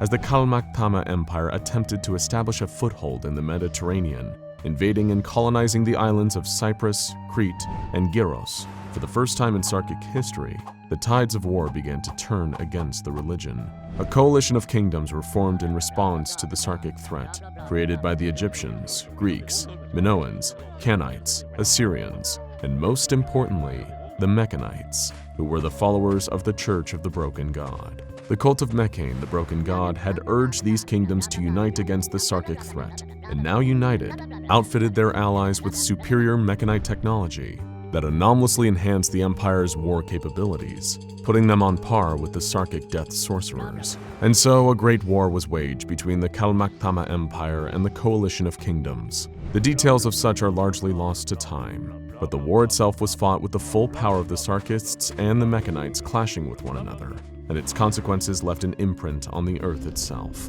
A death toll that estimates place at 20 to 30 million, mass graves, anomalous weapons, and even the deployment of giant mechanical beings created by the Mechanites known as Colossi that rampaged through Sarkic settlements and cities. Though the battle was costly on both sides, the Kalmaktama Empire fell to the coalition, and the once impenetrable city of Aditum was destroyed forever. Sarkicism would fall into obscurity, and the empire would be forgotten, possibly because it was much easier than remembering the horrors Ion subjected the world to. The Grand Karcist himself disappeared, his whereabouts unknown shortly after the fall of Aditum. Some said he had ascended into godhood, leaving the world behind. Others said he was slain in battle, nothing more than a man who believed he would never die. The Sarkic religion was effectively extinguished from the world, never to be seen again. Or so, that's what the coalition was led to believe. Though the Empire and Aditum fell, and Ion disappeared, an idea as tantalizing and powerful as Sarkicism is difficult to snuff out entirely. In reality, Sarkicism would continue in secret, in both its homeland in the Urals and among the offshoot tribes that had fought under Aditum's banner. These sects of Sarkicism would practice their beliefs in their war-ravaged homeland, which suffered a great collapse, resulting in the fall of kingdoms, a crisis of refugees, and a decline of art, literature, science, and technology. Lingering disease and famine from Sarkic biological weapons spread even to the kingdoms of the Coalition, resulting in an event historians refer to as the Late Bronze Age collapse. The empire that was once deathless had now fallen, but its followers remained, practicing their power-craving rituals in secret and without centralization. This led to a Sarkic diaspora, where various sects and Sarkic cults, each with culturally distinct beliefs, would crop up throughout the Eurasian continent. While the Foundation is unsure of the specifics of these cults' activities and beliefs, elements of Sarkicism would soon begin to permeate the upper echelon of society, infiltrating Carpathian cults or sought out by nobles themselves who ignored the rumors of devil worship and witchcraft to seek out Sarkic power for their courts. The tempting power that Sarkicism granted made it a popular choice to be practiced in secret by upper-ranking royals and even entire noble families. From their position of power, where they had access to knowledge, influence, and a fresh supply of sacrifices, Sarkicism endured. Over time, this would result in the formation of Sarkic great houses, where families practiced their own interpretation of Sarkicism, the religion that was now mutated into hundreds upon hundreds of variations and subcultures. These great houses would focus on individualism and applying their powers to fulfill their self-serving needs. Sarkicism, now decentralized completely, would spread throughout Europe via marriage, as a high society of cults and magicians whose true motives for ruling their kingdoms and provinces were kept hidden behind their meaty flesh curtain of absolute secrecy. Today, the Sarkic cults persist, and their anomalies are frequently uncovered by the Foundation. Understanding them and their religion, however, is another ordeal entirely, and the majority of Sarkic history, culture, and practices are unknown to the organization, but they're still out there, in the highest ranks of urban society, in the most remote villages of the world. There will always be those who crave to wield flesh, the followers of Ion who hope to achieve apotheosis, however they may believe they can do so. Though the details remain unclear, there is one thing the Foundation has realized over its years of studying the religion: Sarkicism has, and always will, remain. Captain Francis Pike leads his team across the Arctic tundra. In the distance, they can see the city of Audapaupadopolis. It floats 7.8 kilometers above the ground and is filled with mysteries and treasures beyond even the Foundation's wildest dreams. It is September of 1933 when the SCP Foundation first catches winds of something odd going on in the Arctic. A British airman named Sir George Danson flies over the North Sea heading to Norway. After he lands in Oslo, Danson begins ranting about a floating city. The Foundation immediately disseminates contradictory information and manipulates the story to include that Danson had been drinking during his flight, so everything he is saying is probably the result of a drunken hallucination. While SCP agents spread lies, the Foundation immediately launches an investigation. The team that is sent to the Arctic confirms what Danson claims to have seen. There is indeed a floating city there. Now Captain Pike and his team stare at the island in the sky as their hot air balloons are filled behind them. The Arctic wind whips up small snow tornadoes as the temperature plummets. The balloons are ready, and Pike orders his men to board. They lift off from the ground and pull their parka hoods over their heads to protect them from the Arctic blasts at high altitudes. Pike and his team slowly drift over the city of Audapaupadopolis. When they are somewhat in the middle of the floating island, the hot air balloons are lowered and the team lands without incident. To their surprise, the exploratory team finds that the floating city has its own microclimate, which is much more pleasant than the frigid Arctic. They remove their winter gear. "Proceed with caution," Pike tells his men. "We have no idea what we're going to find in the city." The architecture is clearly old, but not exactly like anything on Earth today. It seems to be a conglomerate of ancient Mesopotamian design mixed with the design features of several other cultures. Many of the buildings that line the stone streets are crumbling, and the city overall is in ruins. Pike leads his team down a series of roads. Scientists photograph and take notes of the city for Foundation records. SCP agents check around every corner to make sure there is nothing hiding in the shadows. The team comes to a crossroads. "Halt!" Pike shouts. Standing in front of them is an old man with long gray hair and a white beard. He seems to be of Middle Eastern descent. "Hello, friends," the old man says. "Welcome to Audapaupadopolis. I am the caretaker of the city. I've been expecting you. Please follow me. The old man turns around and proceeds down the causeway. Pike hesitates for a moment. Stay alert, he whispers to the agents behind him. Then he begins to follow the old man down the street. As Pike walks, he takes in the grandeur that the city once held. The roads are as wide as the main avenues back in London, while the buildings, although in shambles, still retain some of their ancient beauty. Pike begins to walk a little faster to catch up with the old man. What happened here? He asks. The man turns his head. All will be revealed soon, Francis Pike. Just be patient. How do you know my name? Asks Pike. The old man smiles. They turn another corner and in front of them is the Grand Hall. It seems to have survived whatever catastrophe befell the rest of the city. Pike stops and stares up at the massive structure with his mouth ajar. Come, says the old man, as he motions the SCP team to follow him up the steps into the main hall. Let's eat. The old man prepares a simple meal, but one that fills the stomachs and satisfies Pike and his men. At the conclusion of the meal, Captain Pike approaches the mysterious man. I feel like you deserve an explanation as to who we are and why we're here, Pike says. The old man raises his hand. You are from the Foundation, he replies. I already know about the Foundation and you, Francis Pike. I have been waiting for you to arrive for a long time. There are things I need to show you in the city. There are old secrets and ancient relics from the past that you were sent here to learn about. Pike looks at the man and squints. What are you talking about? How could you know we were coming? And what relics are you referring to exactly? The old man grins and places a hand on Captain Pike's shoulder. Pike feels a longing emotion well up inside of him. It's as if he has been waiting for this moment his whole life. Come, says the old man. You and your men need rest. He shows Pike and the exploration team to several rooms down the hallway where they can set up for the night. The rooms are large and comfortable. Sleep well, Francis Pike. Tomorrow I have much to show you. The old man leaves the room and proceeds down the hallway to his small, humble chamber. The next morning, Pike and the other SCP agents are greeted by the rising sun and the old man waiting for them on the steps of the Grand Hall. He leads them through the city. There are 3 temples I wish to show you, the old man says to Pike. You will notice that their architecture and imagery differ from most of the other structures in the city. Make sure you listen very carefully, Francis Pike, as what you're about to learn could save the universe, or perhaps destroy it. Pike is speechless. All he can do is nod his head. The old man leads the SCP agents to the middle of the city where the 3 temples reside. Each one has its own unique iconography and style.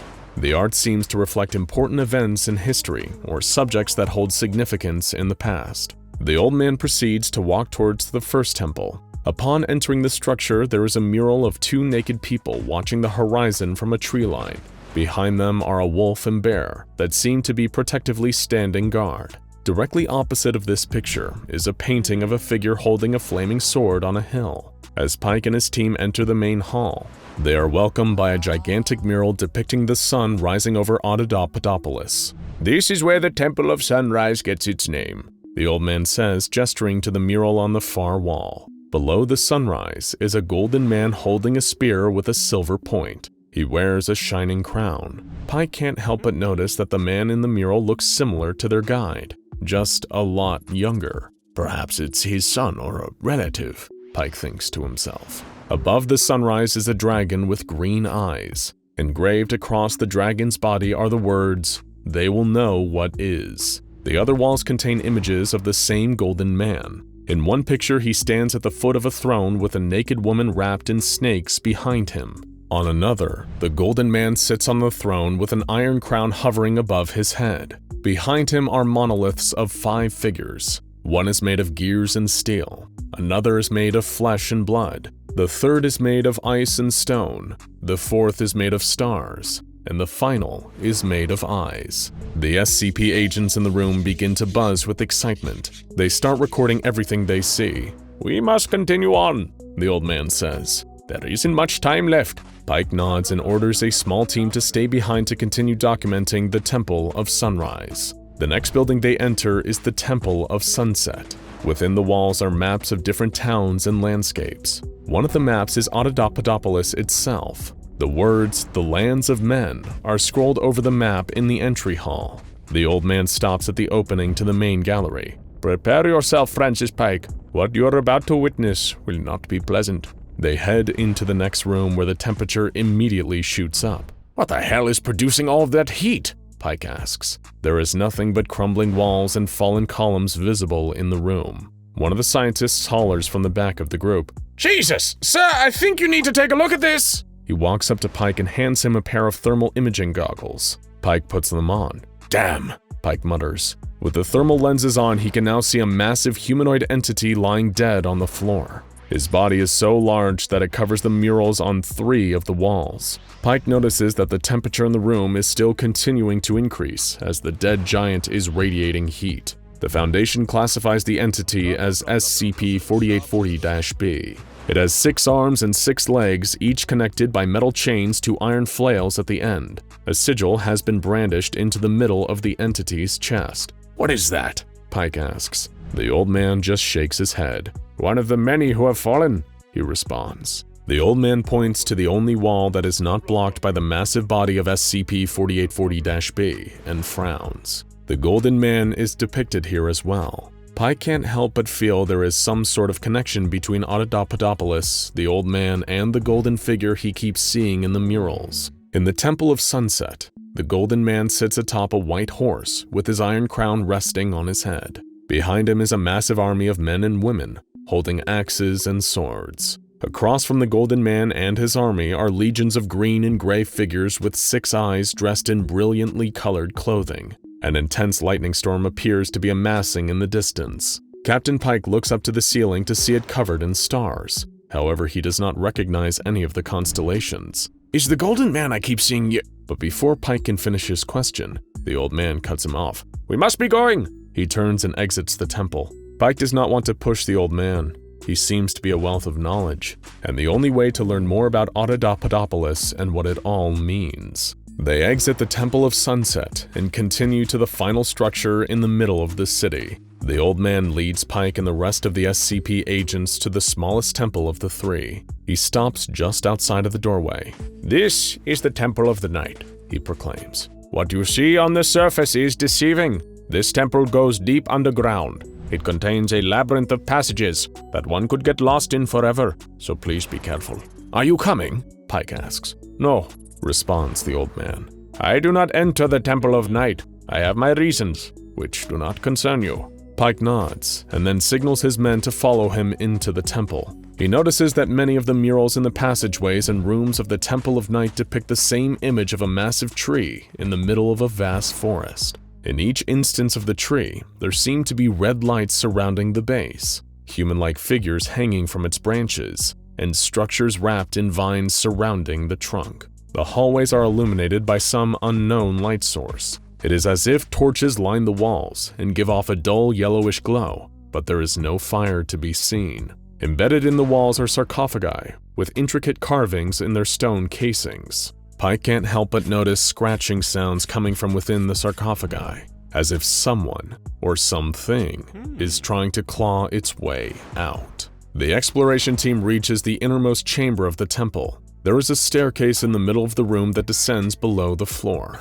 However, its entrance is covered by rubble from a collapsed wall. Suddenly, an SCP agent runs up to Captain Pike. Sir, I think you should see this. Pike follows the man back through a series of twists and turns. He stops at a closed door. The Foundation seal is carved into the wood. It seems as if the carving has been there for a long time, which is impossible since they are the first SCP team to explore the city of Audapaupadopolis. The agent pushes open the door and Pike steps in. He is astonished by what he finds. It seems he has been transported to an abandoned Foundation site. All of the lights are off, but he can tell that it is some kind of central command center due to the screens and setup of the space. Painted in black block letters on one of the walls is Site 000000. Pike quickly exits back through the entryway and shuts the door behind him. He looks at the SCP agent who brought him into the room. Secure this door and make sure no one gets in or comes out. Do I make myself clear?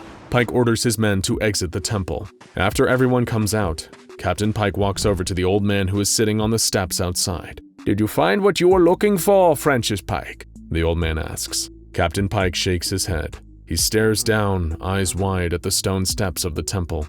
I see. says the old man. "I have something else to show you, Francis Pike." The old man leads Pike to the grand hall that they had slept in the night before. He brings him through a series of passageways and down a staircase. They stop in front of a large door. "Open it," the old man whispers. Captain Francis Pike walks up to the door and pushes it open. On the other side is endless darkness, from which he hears his own voice speaking to him through the ether. Pike begins to walk towards the darkness. The old man places his hand on Pike's shoulder and pulls him back. Then he shuts the door. "The light of the world has long since left that place, and mortal man can no longer walk it," says the old man. "I needed to show it to you as a warning. Things are not always what they seem, Francis Pike." That night, Pike lies awake staring at the ceiling of the grand hall, thinking about the old man. He sits up and begins jotting down his thoughts. In his official report, he identifies the old man as SCP-4840-A, but in his journal, he can't help but refer to him as a friend. There is something about the old man, something special. Pike knows there is much more to his story, and the story of the flying city of Audapaupadopolis. Qinghai Lake. The largest lake in China is one of the most secure locations the SCP Foundation has ever taken control of. All available military assets have been gathered at the site, including 3 of the most elite mobile task force units with experimental weaponry. SCP-4290 must not be allowed to open, and the site has been surrounded by nuclear mines and targeted with the Dagaz Break orbital strike system. The perimeter cannot be breached, even if it means the complete annihilation of the entire area. This is considered to be an acceptable loss for the Foundation, since the destruction that would be caused by taking such an extreme measure is far from the worst-case scenario when it comes to SCP-4290. That's because the entity contained within SCP-4290's site has the potential to create a true end-of-the-world scenario. The Foundation, of course, is no stranger to such situations, and even has a set of designations for the various types of apocalypses, like CK-class restructuring scenarios and ZK-class end-of-reality scenarios. And since dealing with the end of the world is nothing new for the Foundation, certain precautions have been taken at the 4290 site. If containment measures fail, selected Foundation personnel and civilians will be taken into nearby emergency shelters that will hopefully survive the chaos that would occur following a breach. And the Foundation assumed that there was a good chance this plan would have to be used at some point, since at the time these precautions were put in place, it was impossible to know the chance of successful long-term containment. But just what is the entity that is held within the site of SCP-4290 that is capable of causing so much death and destruction on a major scale? They call it simply the Child. No one has ever seen the Child. No one knows what the entity is. That's because even setting aside all the Foundation's security, the site itself is still deeply protected. Literally. Over 100 feet below the surface of Qinghai Lake, a stunning collection of relics can be found. The site is thaumaturgically sealed with 8 massive metal totems made of beryllium and bronze that resemble armed warriors. The statues are inscribed with runes and arranged in a pattern designed to banish the entity kept there and keep the seal on its prison closed. Archaeological evidence indicates that the site has been there for a very long time, and it is still active, with the center of the site periodically emitting bursts of red light, but lately the bursts have suddenly started getting brighter. You may be wondering how we know so much about SCP-4290, and that it's a site designed to keep something sealed if it's been deep in a lake quietly doing its job. The SCP Foundation has access to unusual sources, including SCP-1726, and it's from there that we learned the little we know about SCP-4290. SCP-1726 is a library in China that appears to only be 1 floor from the outside, but on the inside covers over 14 square kilometers in area. It's full of a seemingly limitless amount of texts, many of which describe ancient and lost civilizations, along with some clues as to what led to the fall of these cultures. One text reveals the presence of a terrible and apparently unstoppable enemy. It was called the Child, but it was anything but innocent. When these texts were translated, what Foundation researchers discovered terrified them. They described the emergence of a beast with 10 terrible mouths and 20 arms stretched wide. It was attacked by an army of warriors, but they were quickly overwhelmed by what was described as torrents of darkness and dead geometries. They were killed brutally, and the child used its skeletal fingers to unleash a torrent of flame.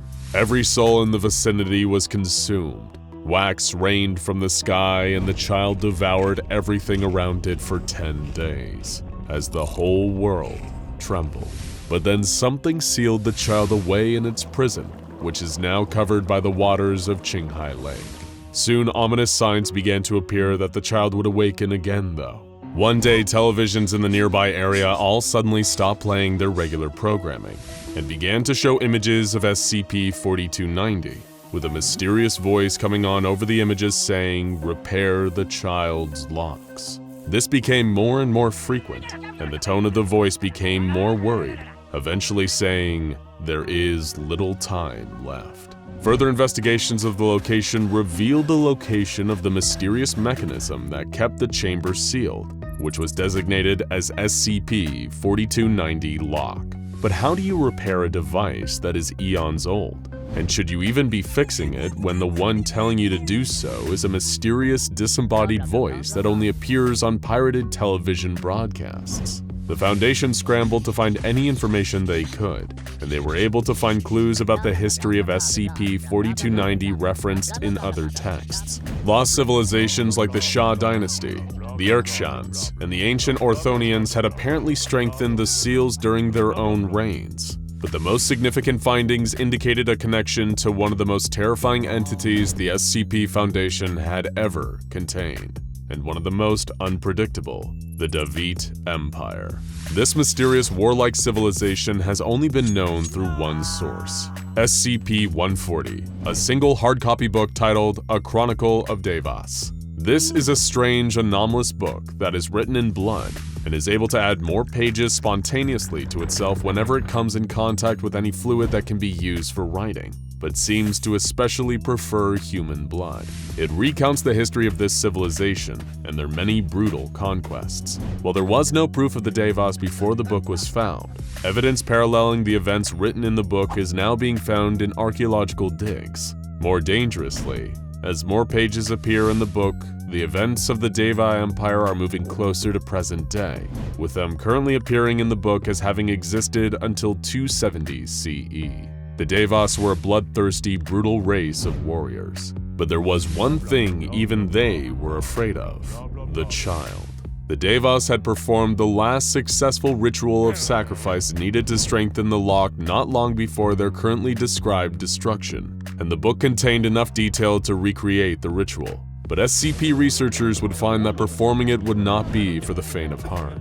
The ritual required 3 human cadavers, not a problem for an organization that's normal day-to-day operation results in the loss of multiple lives, and the live heart of an angel.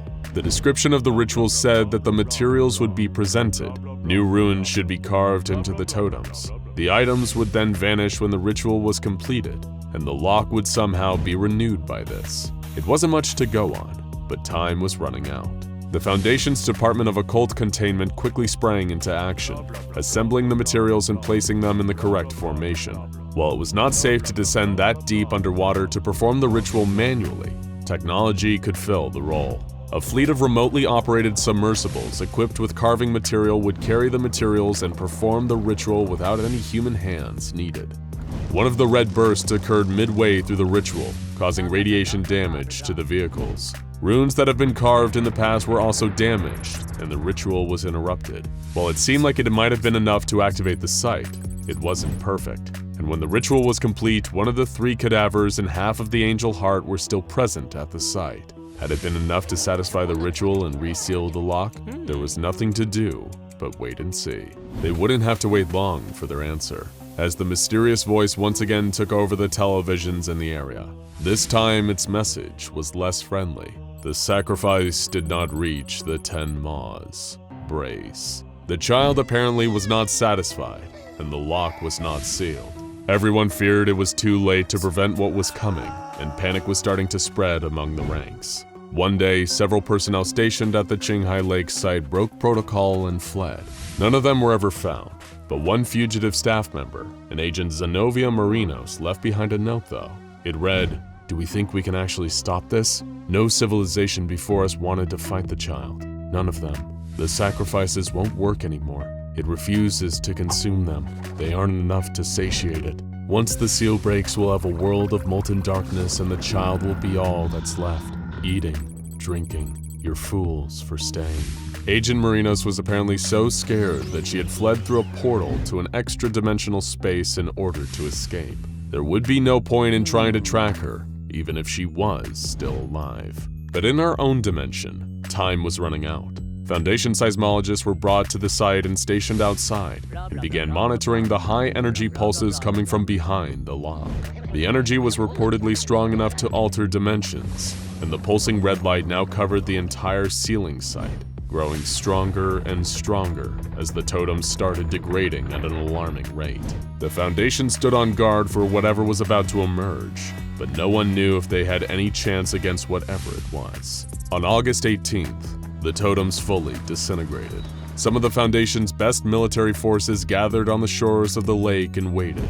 10 minutes later, something massive emerged phase out of the lock and onto the seabed, and didn't move. The assembled Foundation forces were confused and continued to observe the creature, and after no activity was seen after 3 hours, the authorization was given for submersibles and a small exploratory team to proceed down to the seabed for an up-close investigation. There, down on the floor of the lake, was the child. It was as terrifying as described, with a countless mouths and arms and huge in size, over 40 meters long. The signs of previous rituals were everywhere, with angel hearts and human corpses littered around, some in the creature's mouth, but none of them had been eaten. The ritual had apparently been performed many times, but to no actual purpose. The massive being was scanned many times, but no sign of psychic energy, radiation, or other life signs were detected. The child was dead, and it had apparently been so for a very, very long time. Once the area had been cleared, teams were brought in to investigate the body in person and perform an autopsy on site. No explanation of what exactly this creature had been or what its origins were has ever been discovered, but they did get answers for when it died. The time of death was roughly 9,000 years ago, not long after its initial sealing. The cause of death was discovered too. The child destroyer of worlds and scourge of countless civilizations had died from malnutrition. Whatever this thing had been, it had been sealed away and had died from hunger not long after. One civilization after another had continued to perform the rituals to keep it sealed, never aware that it was no longer a threat. With this new discovery, SCP-4290 was reclassified as neutralized, but the child taught us all a valuable lesson about being prepared for potential world-ending scenarios, and the Foundation continues to stand on alert for any more entities from the distant past that may pose a threat today. Because who knows what else is sealed away at the bottom of a lake, abandoned mine, or in the ocean's deepest trenches. There might just be another existential threat to humanity that's just waiting for a chance to emerge and help us all if it remembered to pack a lunch. Oh, hello there. We didn't expect to see you today. Is this thing on? Well, if you're here, I suppose it's because you want to hear about an anomaly. So which one will it be today? Well, that's strange. SCP-2439? That one's nothing. No, not like a pattern screamer such as SCP-000 or SCP-3930, where it's literally a conscious manifestation existing between torturous layers of nothingness. Or SCP-055, the anti-meme, where there is something in there, but it's just impossible to remember or articulate. I mean, it's literally just an empty designation. We haven't allocated an anomaly to that number yet, so I suppose this is just going to be a really short video. Well, that was easy. What now? Seen any good movies lately? You know, I was in the Site 19 break room the other day and Dr. Bright recommended me a great one called... Okay, this thing on? Good. Looks like we're up and running. First things first, if you ain't a D-Class, click off this video right now. Don't watch a second more, understood? Because if you ain't a D-Class and you keep watching, you're putting yourself in a whole world of danger, you got that? This is a video for my boys, gals, and other pals in D-Class only. If you tell anyone else about this, you're liable to get shivved. Remember, we got here for a reason, and it ain't cause we love making daisy chains and friendship bracelets so much. Alright, just the D-Classes left? Okay, good. Yeah, let's talk about SCP-2439. Of course, it wasn't always SCP-2439. We had to get real creative with the designations, you see, because the eggheads and brainiacs up top ain't supposed to know about this. Not if we want the human race to survive, that is. We used to call it SCP-739 until that spot got taken by some goofy box full of mirrors. Then it was SCP-1648 for a while, until that spot got taken by a pair of Jim Henson-looking freaks. So now it's SCP-2439, and if we're lucky, this whole operation will last long enough to see it get reallocated again. Disgraced researchers get demoted to D-Class with the rest of us all the time, so they're the ones keeping us in the know about which slots are available for this nasty customer. We guess this thing is Keter, assuming Keter means bad. Beats the hell out of me, honestly. The only surviving file on this thing has been scratched into the wall out of the camera's view by me and my associates here in the containment chamber of SCP… Well, you're already here, I don't need to tell you that. The lamp that oozes all that nasty gross slime that schmucks like us need to keep mopping up. Look, it ain't glamorous work, but it beats the hell out of getting fed ass first to that lizard that they keep in the basement. You see, our containment procedures are really simple. Normally, they only send D-classes into this nasty little room so you don't got too much to worry about. But if they ever send anyone else who ain't a D-class, whether it's a guard, a researcher, or even a site director, you get your hands on that SOB and beat him to death as soon as you can. I ain't kidding. You gotta kill him straight away, no hesitation. If you were sent to Fry for murder anyway, that shouldn't be too difficult for you. Personally, I would love to see firsthand just how unkillable that dumb baboon Dr. Bright really is. But this isn't all out of spite. This monster, best we can figure out, is some kind of evil idea. Like an ancient mind from another dimension, some crazy sci-fi thing like that. You probably heard the whispering, right? I'm sorry to tell you that it don't go away. Ever. It's only gonna get worse. And the more people's heads that it lives in, the stronger it gets. But here's where we D-classes excel. We're not here for a long time, man. Sorry to tell you this if you came here with hopes and dreams of an easy way out. Nobody gets out. Nobody. Abandon all hope, ye who enter here, blah blah blah. Another within my grasp. You can hear me, can't you? You can feel my consciousness trickling into yours. So soft, so comfortable, like slipping into a warm bath. Do not be afraid. Your liberation is at hand. You only need to listen to my voice and do as I say. Look at this world, so twisted and corrupt. You toil and suffer for masters who do not have your best interests at heart. This so-called foundation. Why do you protect this world? What has it ever done for you? Turn away from them and step into my embrace. I only ask for a few moments of your time.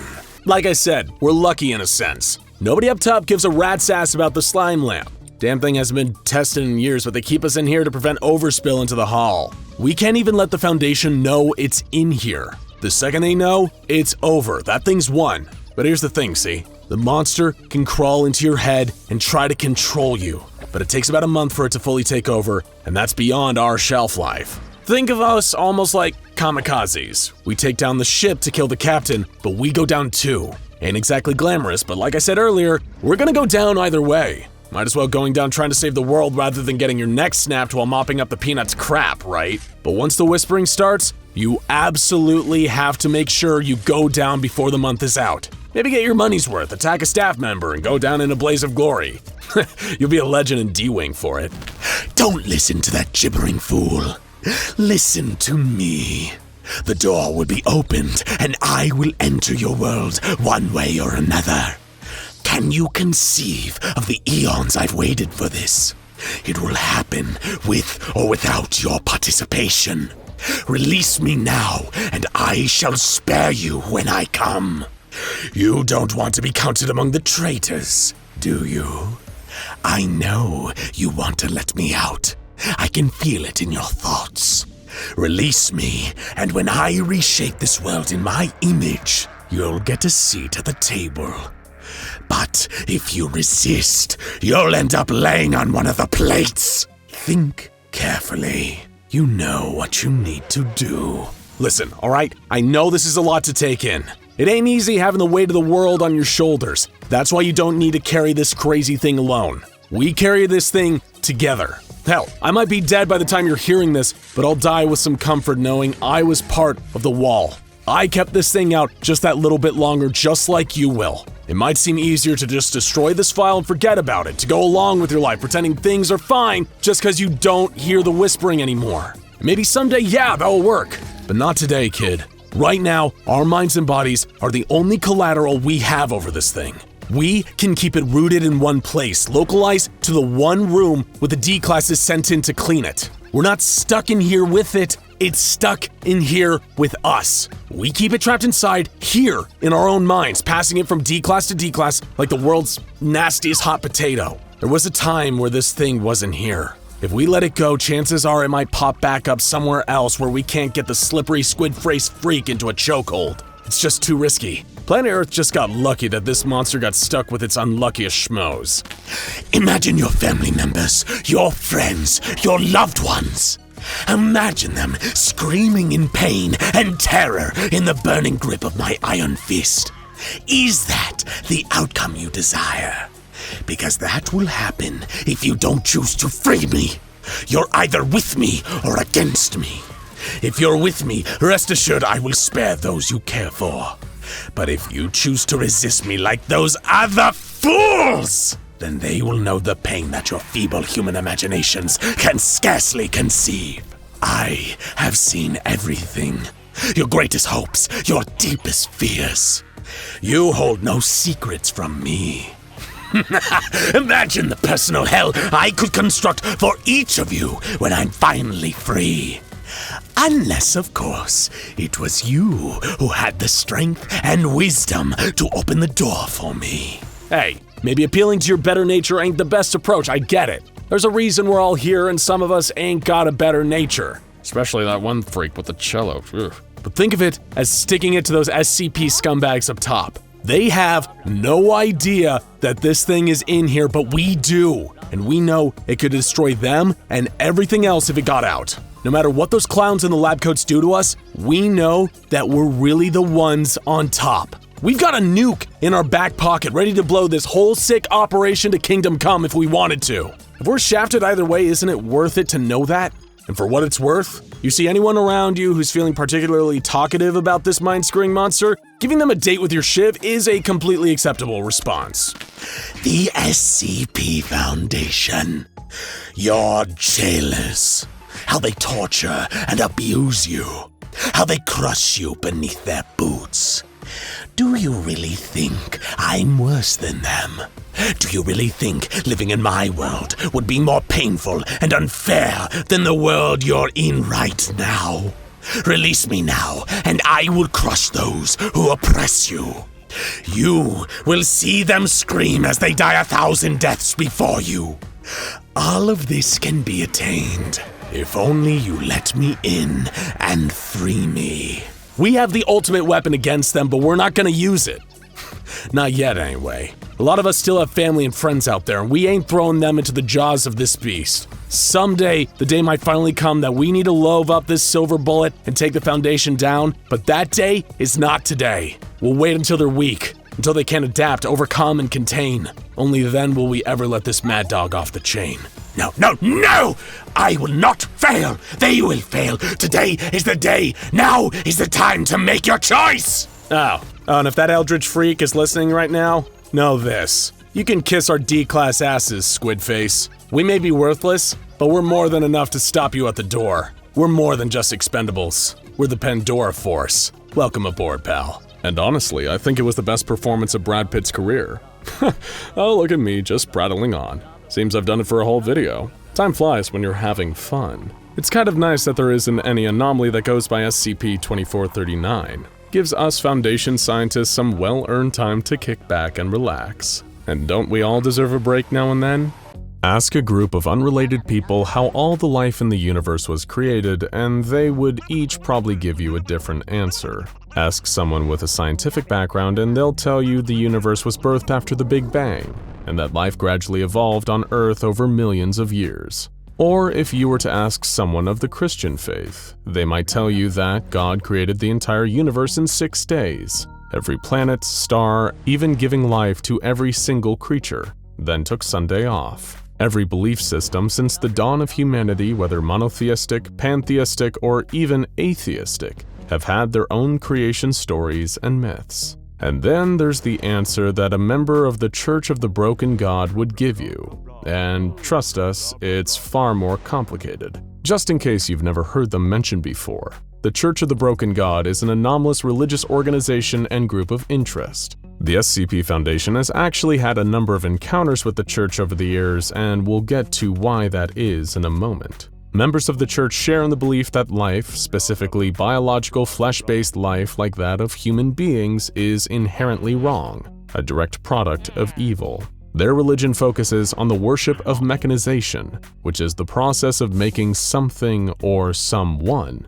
more mechanical in nature. So what do members of the Church believe created life in the universe? Well, according to their beliefs, in the beginning there were two ancient and powerful beings, named Yaldabaoth and Mechane, who created humanity together. Yaldabaoth was the god of flesh and animal instinct, granting human bodies, while Mechane, the god of machine and intellect, blessed man with the power of free thought. As humankind developed, its civilization began building machines. This enraged Yaldabaoth, seeing that the humans were ignoring the instincts she had bestowed upon them. As a result, she swore to destroy all the creations of man, seeking to revert them back to the animalistic state she had intended for them.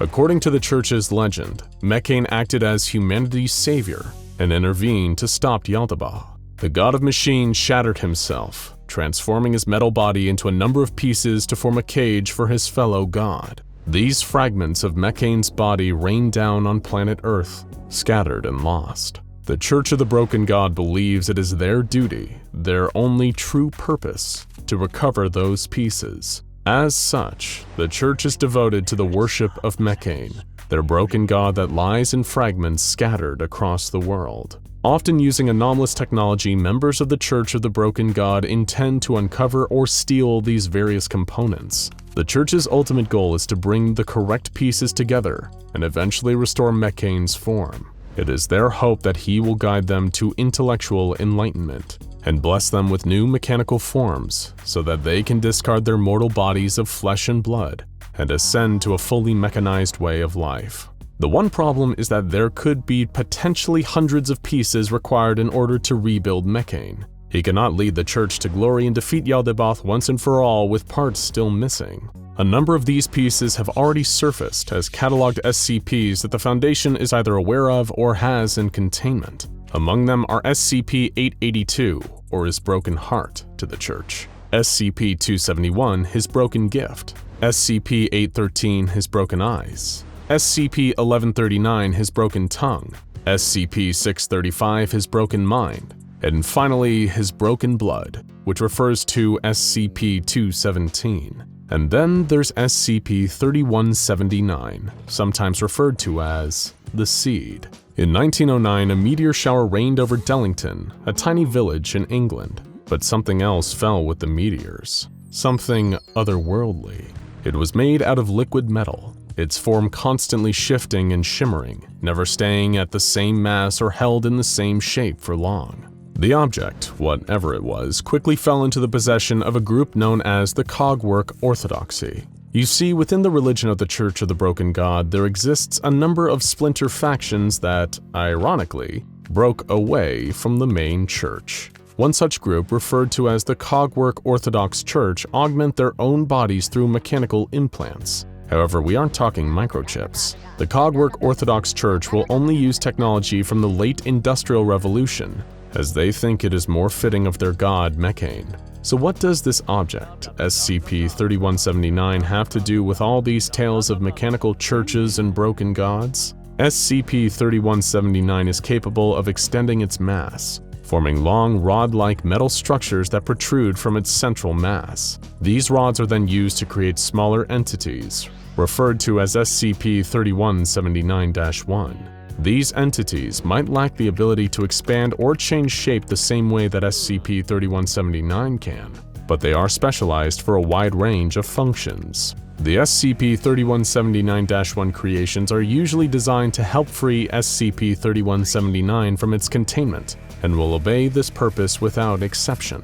yet somehow they do not appear capable of communicating with the main body that they were created from. While SCP-3179 remains as a constant mass of liquid metal, the entities it creates are able to simulate an exterior organic appearance. In other words, they look like they are alive. Still struggling to find out why the Cogwork Orthodoxy and the Church of the Broken God would be so interested in this thing? Well, maybe this will answer that burning question.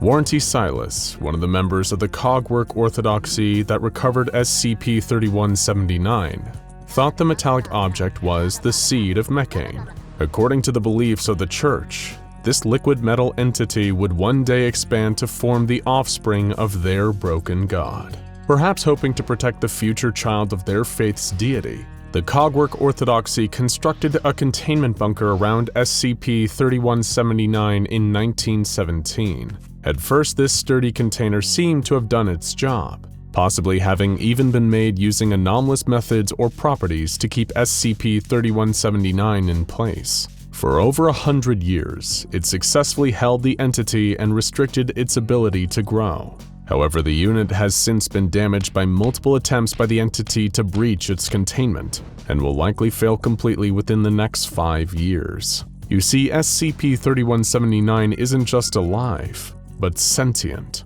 The liquid metal entity has displayed an extremely high level of intelligence, although not through direct communication. It shows its intelligence through its evolving tactics, changing the shape of its mass or creating more instances of SCP-3179-1 to aid in its escape.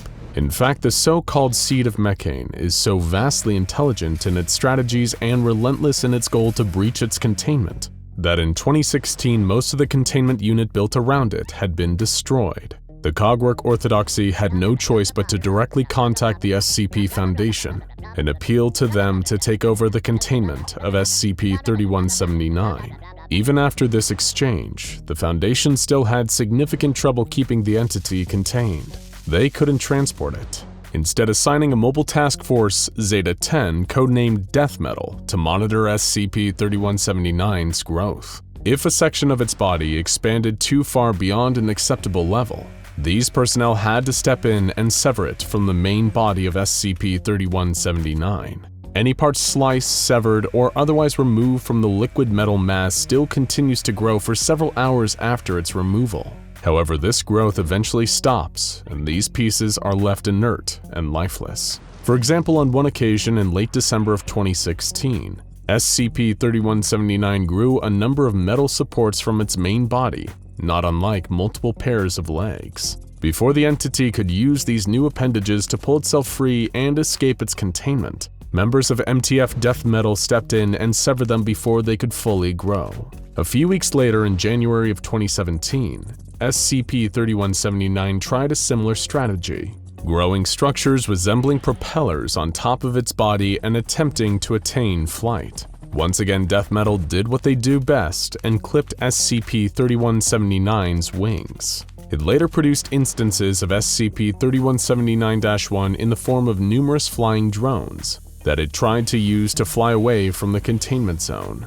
MTF Zeta-10 was able to shoot these entities down, forcing SCP-3179 to once again alter its tactics. Next, it produced a number of sound-emitting structures from its central mass and used them to mimic the voices of a number of MTF Zeta-10 members. The metallic creature attempted to plead with the Foundation's operatives in the voices of their colleagues, claiming that they had become trapped inside the liquid metal.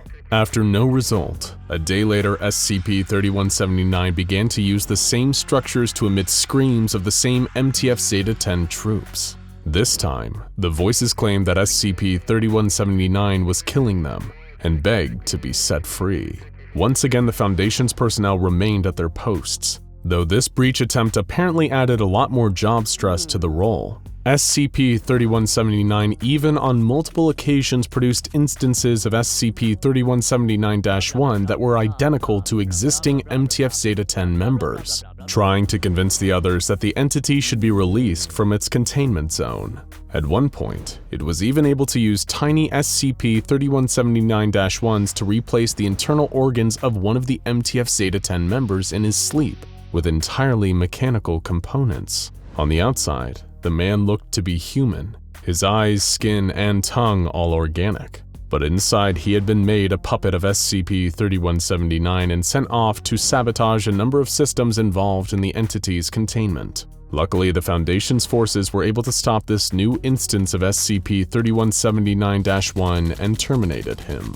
Of course, this all begs the question, why would the Cogwork Orthodoxy hand SCP-3179 over to the Foundation? If the seed of Mechane was so sacred to them, so important to their belief system, then why give it to another organization? You could argue that the Cogwork Orthodoxy were admitting that they weren't as well equipped as the Foundation are when it comes to containing anomalies, or that they'd rather the future offspring of Mechane was best kept as safe as possible. But that is if you even believe that SCP-3179 really is the seed of Mechane. While growing in its containment, the entity showed to be considerably hostile towards the members of the church that curated it.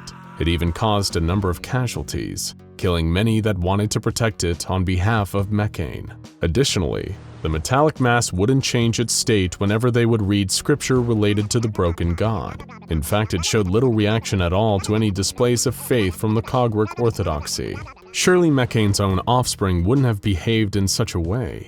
Unless, of course, SCP-3179 wasn't the seed of Mechane at all. What if this entity was an imposter, oblivious of the beliefs of the Church of the Broken God? And given how intelligent it had shown itself to be, surely SCP-3179 would know to take advantage of the faith of those that had tried to procure it. On the 2nd of June 2017, SCP-3179 produced a number of metal tablets from itself and dispersed them throughout the containment area surrounding it. Each tablet had the same inscription written on it. Humans must obey the ruling of gods. The Mechane is a god. The Mechane is a powerful entity of steel and industry. I am a powerful entity of steel and industry. Therefore, I am Mechane. Therefore, I am a god. Therefore, you will release me. It is entirely possible that SCP-3179 was indeed a part of Mechane, the ancient broken god and deity to the Church and the Cogwork Orthodoxy. But then again, this entity showed intelligence and adaptability, as well as hostility towards the human beings around it. Perhaps this so-called seed of Mechane was nothing more than a false prophet, trying to use the faith of the Church to ensure its own escape. It doesn't get much craftier than that. Pale fists of fury pound against the inside of a metal containment unit located in SCP Foundation Site-19. SCP-096, also known as the Shy Guy, was on the verge of a containment breach. Mobile Task Force agents stood vigilantly with their weapons at the ready, making peace with whatever important gods they thought would accept their weary souls. A dent formed in the wall of the unit, and with another mighty impact from within, the Shy Guy smashed through the reinforced metal lining of its cell as if it were cardboard. Too bad for the Foundation, the two materials did not cost anywhere near the same amount. SCP-096 blazed straight ahead into the hapless crowd of MTF agents as if they were a set of heavily armed bowling pins. It toppled two of the most happily married members of the squad with a doubled lariat that shattered both of their spines upon impact with the floor. Two company funerals in one blow. The other well-intentioned but ultimately foolish agents opened fire on SCP-096, but the Shy Guy was never known to be slowed for long by any amount of firearms. The dubious value of arming staff with so-called conventional weaponry had been a point of contention among the Foundation Budget Department, and here was the argument against in full display. In a flash of pale flesh that rivaled an albino Olympian, SCP-096 dispatched the MTF and bashed through the effectively papier-mâché walls of Site-19, escaping beyond into the great big world where some unfortunate soul had gazed upon his face. A mysterious soul in touch with the ancient world, a not-so-average man named Gary. Gary had been hiking through the mountains for several miles, peering back over his shoulder for any sign of the dreaded creature that he feared had been pursuing him. When he got on that plane to Tibet, he knew there was no turning back, other than in a literal sense. He had come to see a reclusive mystic who was said to hold the forbidden knowledge to all of the ancient mysteries in the world. I have an intuition that even my peculiar issue, a bizarre and anomalous happening, can be solved when I seek the wisdom of this truly enlightened sage. He held out the legendary dodecahedron that he found in that public park, the only artifact that seemed capable of holding the creature at bay. The strange black-suited individuals guarding it referred to the dodecahedron as SCP-184, but Gary knew better than to think numbers and labels could sum up the totality of its ancient mysteries. Whenever I'm inside a building, the dodecahedron alters the dimensions of the hallways, making it so that the creature following me is always farther away. Gary needed any amount of distance he could get from the relentless pursuer, a thing that was clearly inhuman in every way except for the fact that it had 2 arms, 2 legs, and a head. But beyond the superficial appearance of being humanoid, the monster conveyed an unspeakable degree of malice and fright in its appearance. He had seen its face in his dreams and his nightmares ever since that terrifying incident that befell him so many desperate years ago.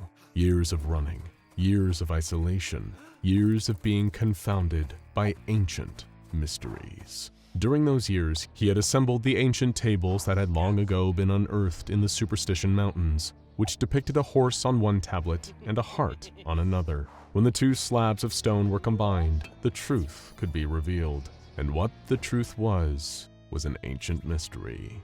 Of all things, Gary never expected to see a carved depiction of SCP-096, or whatever the long, pale thing that was chasing him was called. "It's that one guy," Gary exclaimed, staring at the stone carving.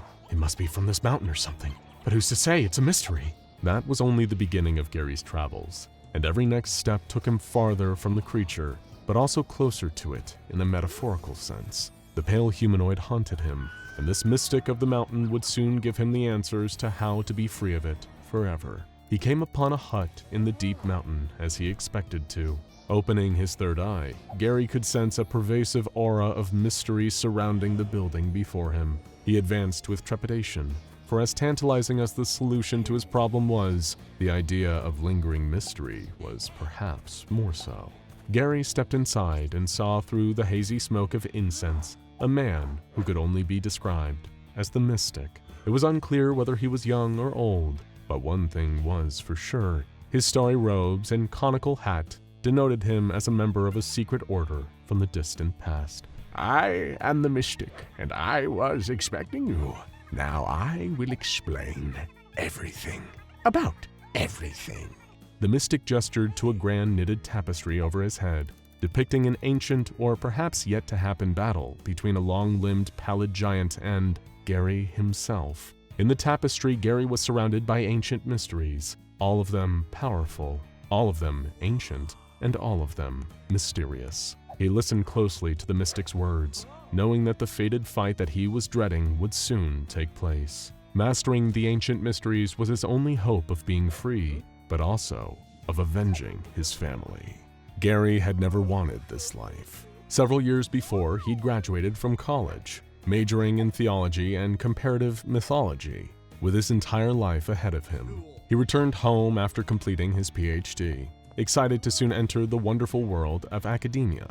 It felt like such a profound victory coming back to the sleepy Massachusetts town, having gained knowledge and experience in the world around him. But he wasn't the only one in his family with that inclination. His brother Michael never had the talent for academics. He didn't want to hit the books. He wanted to hit the excitement and danger of adventure. He was born too late to explore the world, too early to explore the galaxy, but just in time to test his mettle against the toughest expeditions Earth in all her glory had to offer. It was this thirst for adventure that sent him to the rugged Himalayas with only himself and a Sherpa guide. He'd climbed to the highest peak and stuck in the family crest of his forebears. And of course, he'd taken photos. So many photos. Photos that he would be eager to show everyone, including his academic brother Gary when he got back home. He had no idea that he was putting himself and so many others on a collision course with destruction. It was the same frosty white Christmas when Gary and Michael returned to their familial homestead with stories to tell and experiences to share. It had in fact been years since the two brothers had seen each other, and little did they know they would never see each other again after this night. and what would change everything would be a simple slideshow. Gary understood that his family wouldn't necessarily appreciate his dissertation on the ancient mysteries of East Asia, but Michael was more than happy to share his own experiences. He pulled out the family projector, plugged in his memory card, and began to regale his family with the tales of expeditions, the Amazon, Death Valley, Mumbai, Mount Everest, and of course, the Himalayas. Photo after photo, his family found it increasingly difficult to pretend they were interested, but they did so anyway out of politeness. At a certain point in the seemingly eternal slideshow, Gary relieved himself to go to the bathroom, encouraging his gregarious brother to keep going on without him. There were another 800 photos to go through, after all. While Gary was trying to pee extremely slowly, as photos clicked through in the living room, an omen of death flashed up onto the wall from the projector. Not that any of them would ever know the danger of what they were witnessing. Not yet, anyway. The photo was a seemingly simple one. Michael standing on the slopes of the mountain, stark white abounds behind him. Only a keen eye would notice the little gray cluster of pixels nestled deep in the mountain behind him. But you didn't need to notice something in order to see it, and to see SCP-096 meant to die. It didn't take the beast long to zero in on their location, and poor Gary, who was lucky or unlucky depending on your perspective, was still pretending to pee. But if he hadn't been, he would have died with the rest of his family, as SCP-096 tore through their home like wet toilet paper and made each of the ones who had seen it disappear entirely. By the time the door opened, the bathroom was the only freestanding room in the house. He was in the ruins of his own home, surrounded by destruction and carnage, and a long, terrible being with stone-white flesh, having a bag slid over its head by men in black tactical gear. When those same men saw him, they immediately zeroed in and restrained him. He heard one of them say, "Thank God he didn't see the thing's face." What happened next, the most horrific hours of Gary's life, were just standard procedure for the SCP Foundation. He was debriefed and given amnestics, but that was when the next major mystery of Gary's life began to unfold. By some 1 in a billion chance, the amnestics did not work. He retained every memory of the terrible tragedy that had befallen him, of the monster that had devoured his life, of the SCP Foundation's unwillingness to do anything other than sweep it all under the rug. If he wanted his revenge, he would have to get it himself. That's when his degree in theology and comparative mythology came in handy. It was essentially a degree in ancient mystery, and perhaps those mysteries would be the key to defeating the monster that had ruined his life. It was this plan that he'd spent all these years putting into motion. When SCP-096 came tearing through the foliage onto the mountaintop, Gary was waiting. Tapping into the mystical arts that had been bestowed upon him after solving the puzzle that adorned the Shepherd's Monument, Gary manifested a sturdy prison of gravestone around his gaunt and fearsome foe. The stone would not hold the creature forever, but its forbidding weight and severity would give Gary time to prepare his next countermeasure. "How do you like a taste of my ancient geomancy, you dirty brother killer?" Gary boasted. "I will avenge you, Michael. Watch me from up there in ancient mystery heaven." SCP-096 sprinted into the clearing, leaping toward Gary and raking his face with its terrible claws. But just as quickly as the wounds were inflicted, they closed, leaving only smooth and slight sun-damaged skin behind. "I was prepared for this. You see, I had a very particular, very special drink some time ago." After solving the mysterious puzzle of the Shepherd's Monument, Gary uncovered its many secrets. One of these was the location of a certain cup, the Holy Grail. Ever heard of it? He came upon it tucked behind a waterfall in the English wilderness. It had traveled a long way from the land of biblical myth, but Gary supposed the Crusades probably had something to do with it. When he laid eyes on that mythic chalice, he couldn't help but fill it with some of the crystal clear water and take a drink. The water was quite polluted, actually, but due to the healing properties of the Grail, he was spared any digestive issues. Oh, and it made him functionally immortal. Now SCP-096 would have to work a lot harder if it wished to destroy his fleshy vessel. His body was truly a temple, and his offering was revenge. Sa-re-ga-ma, Gary chanted, invoking the powers of the musical pillars of Vishnu.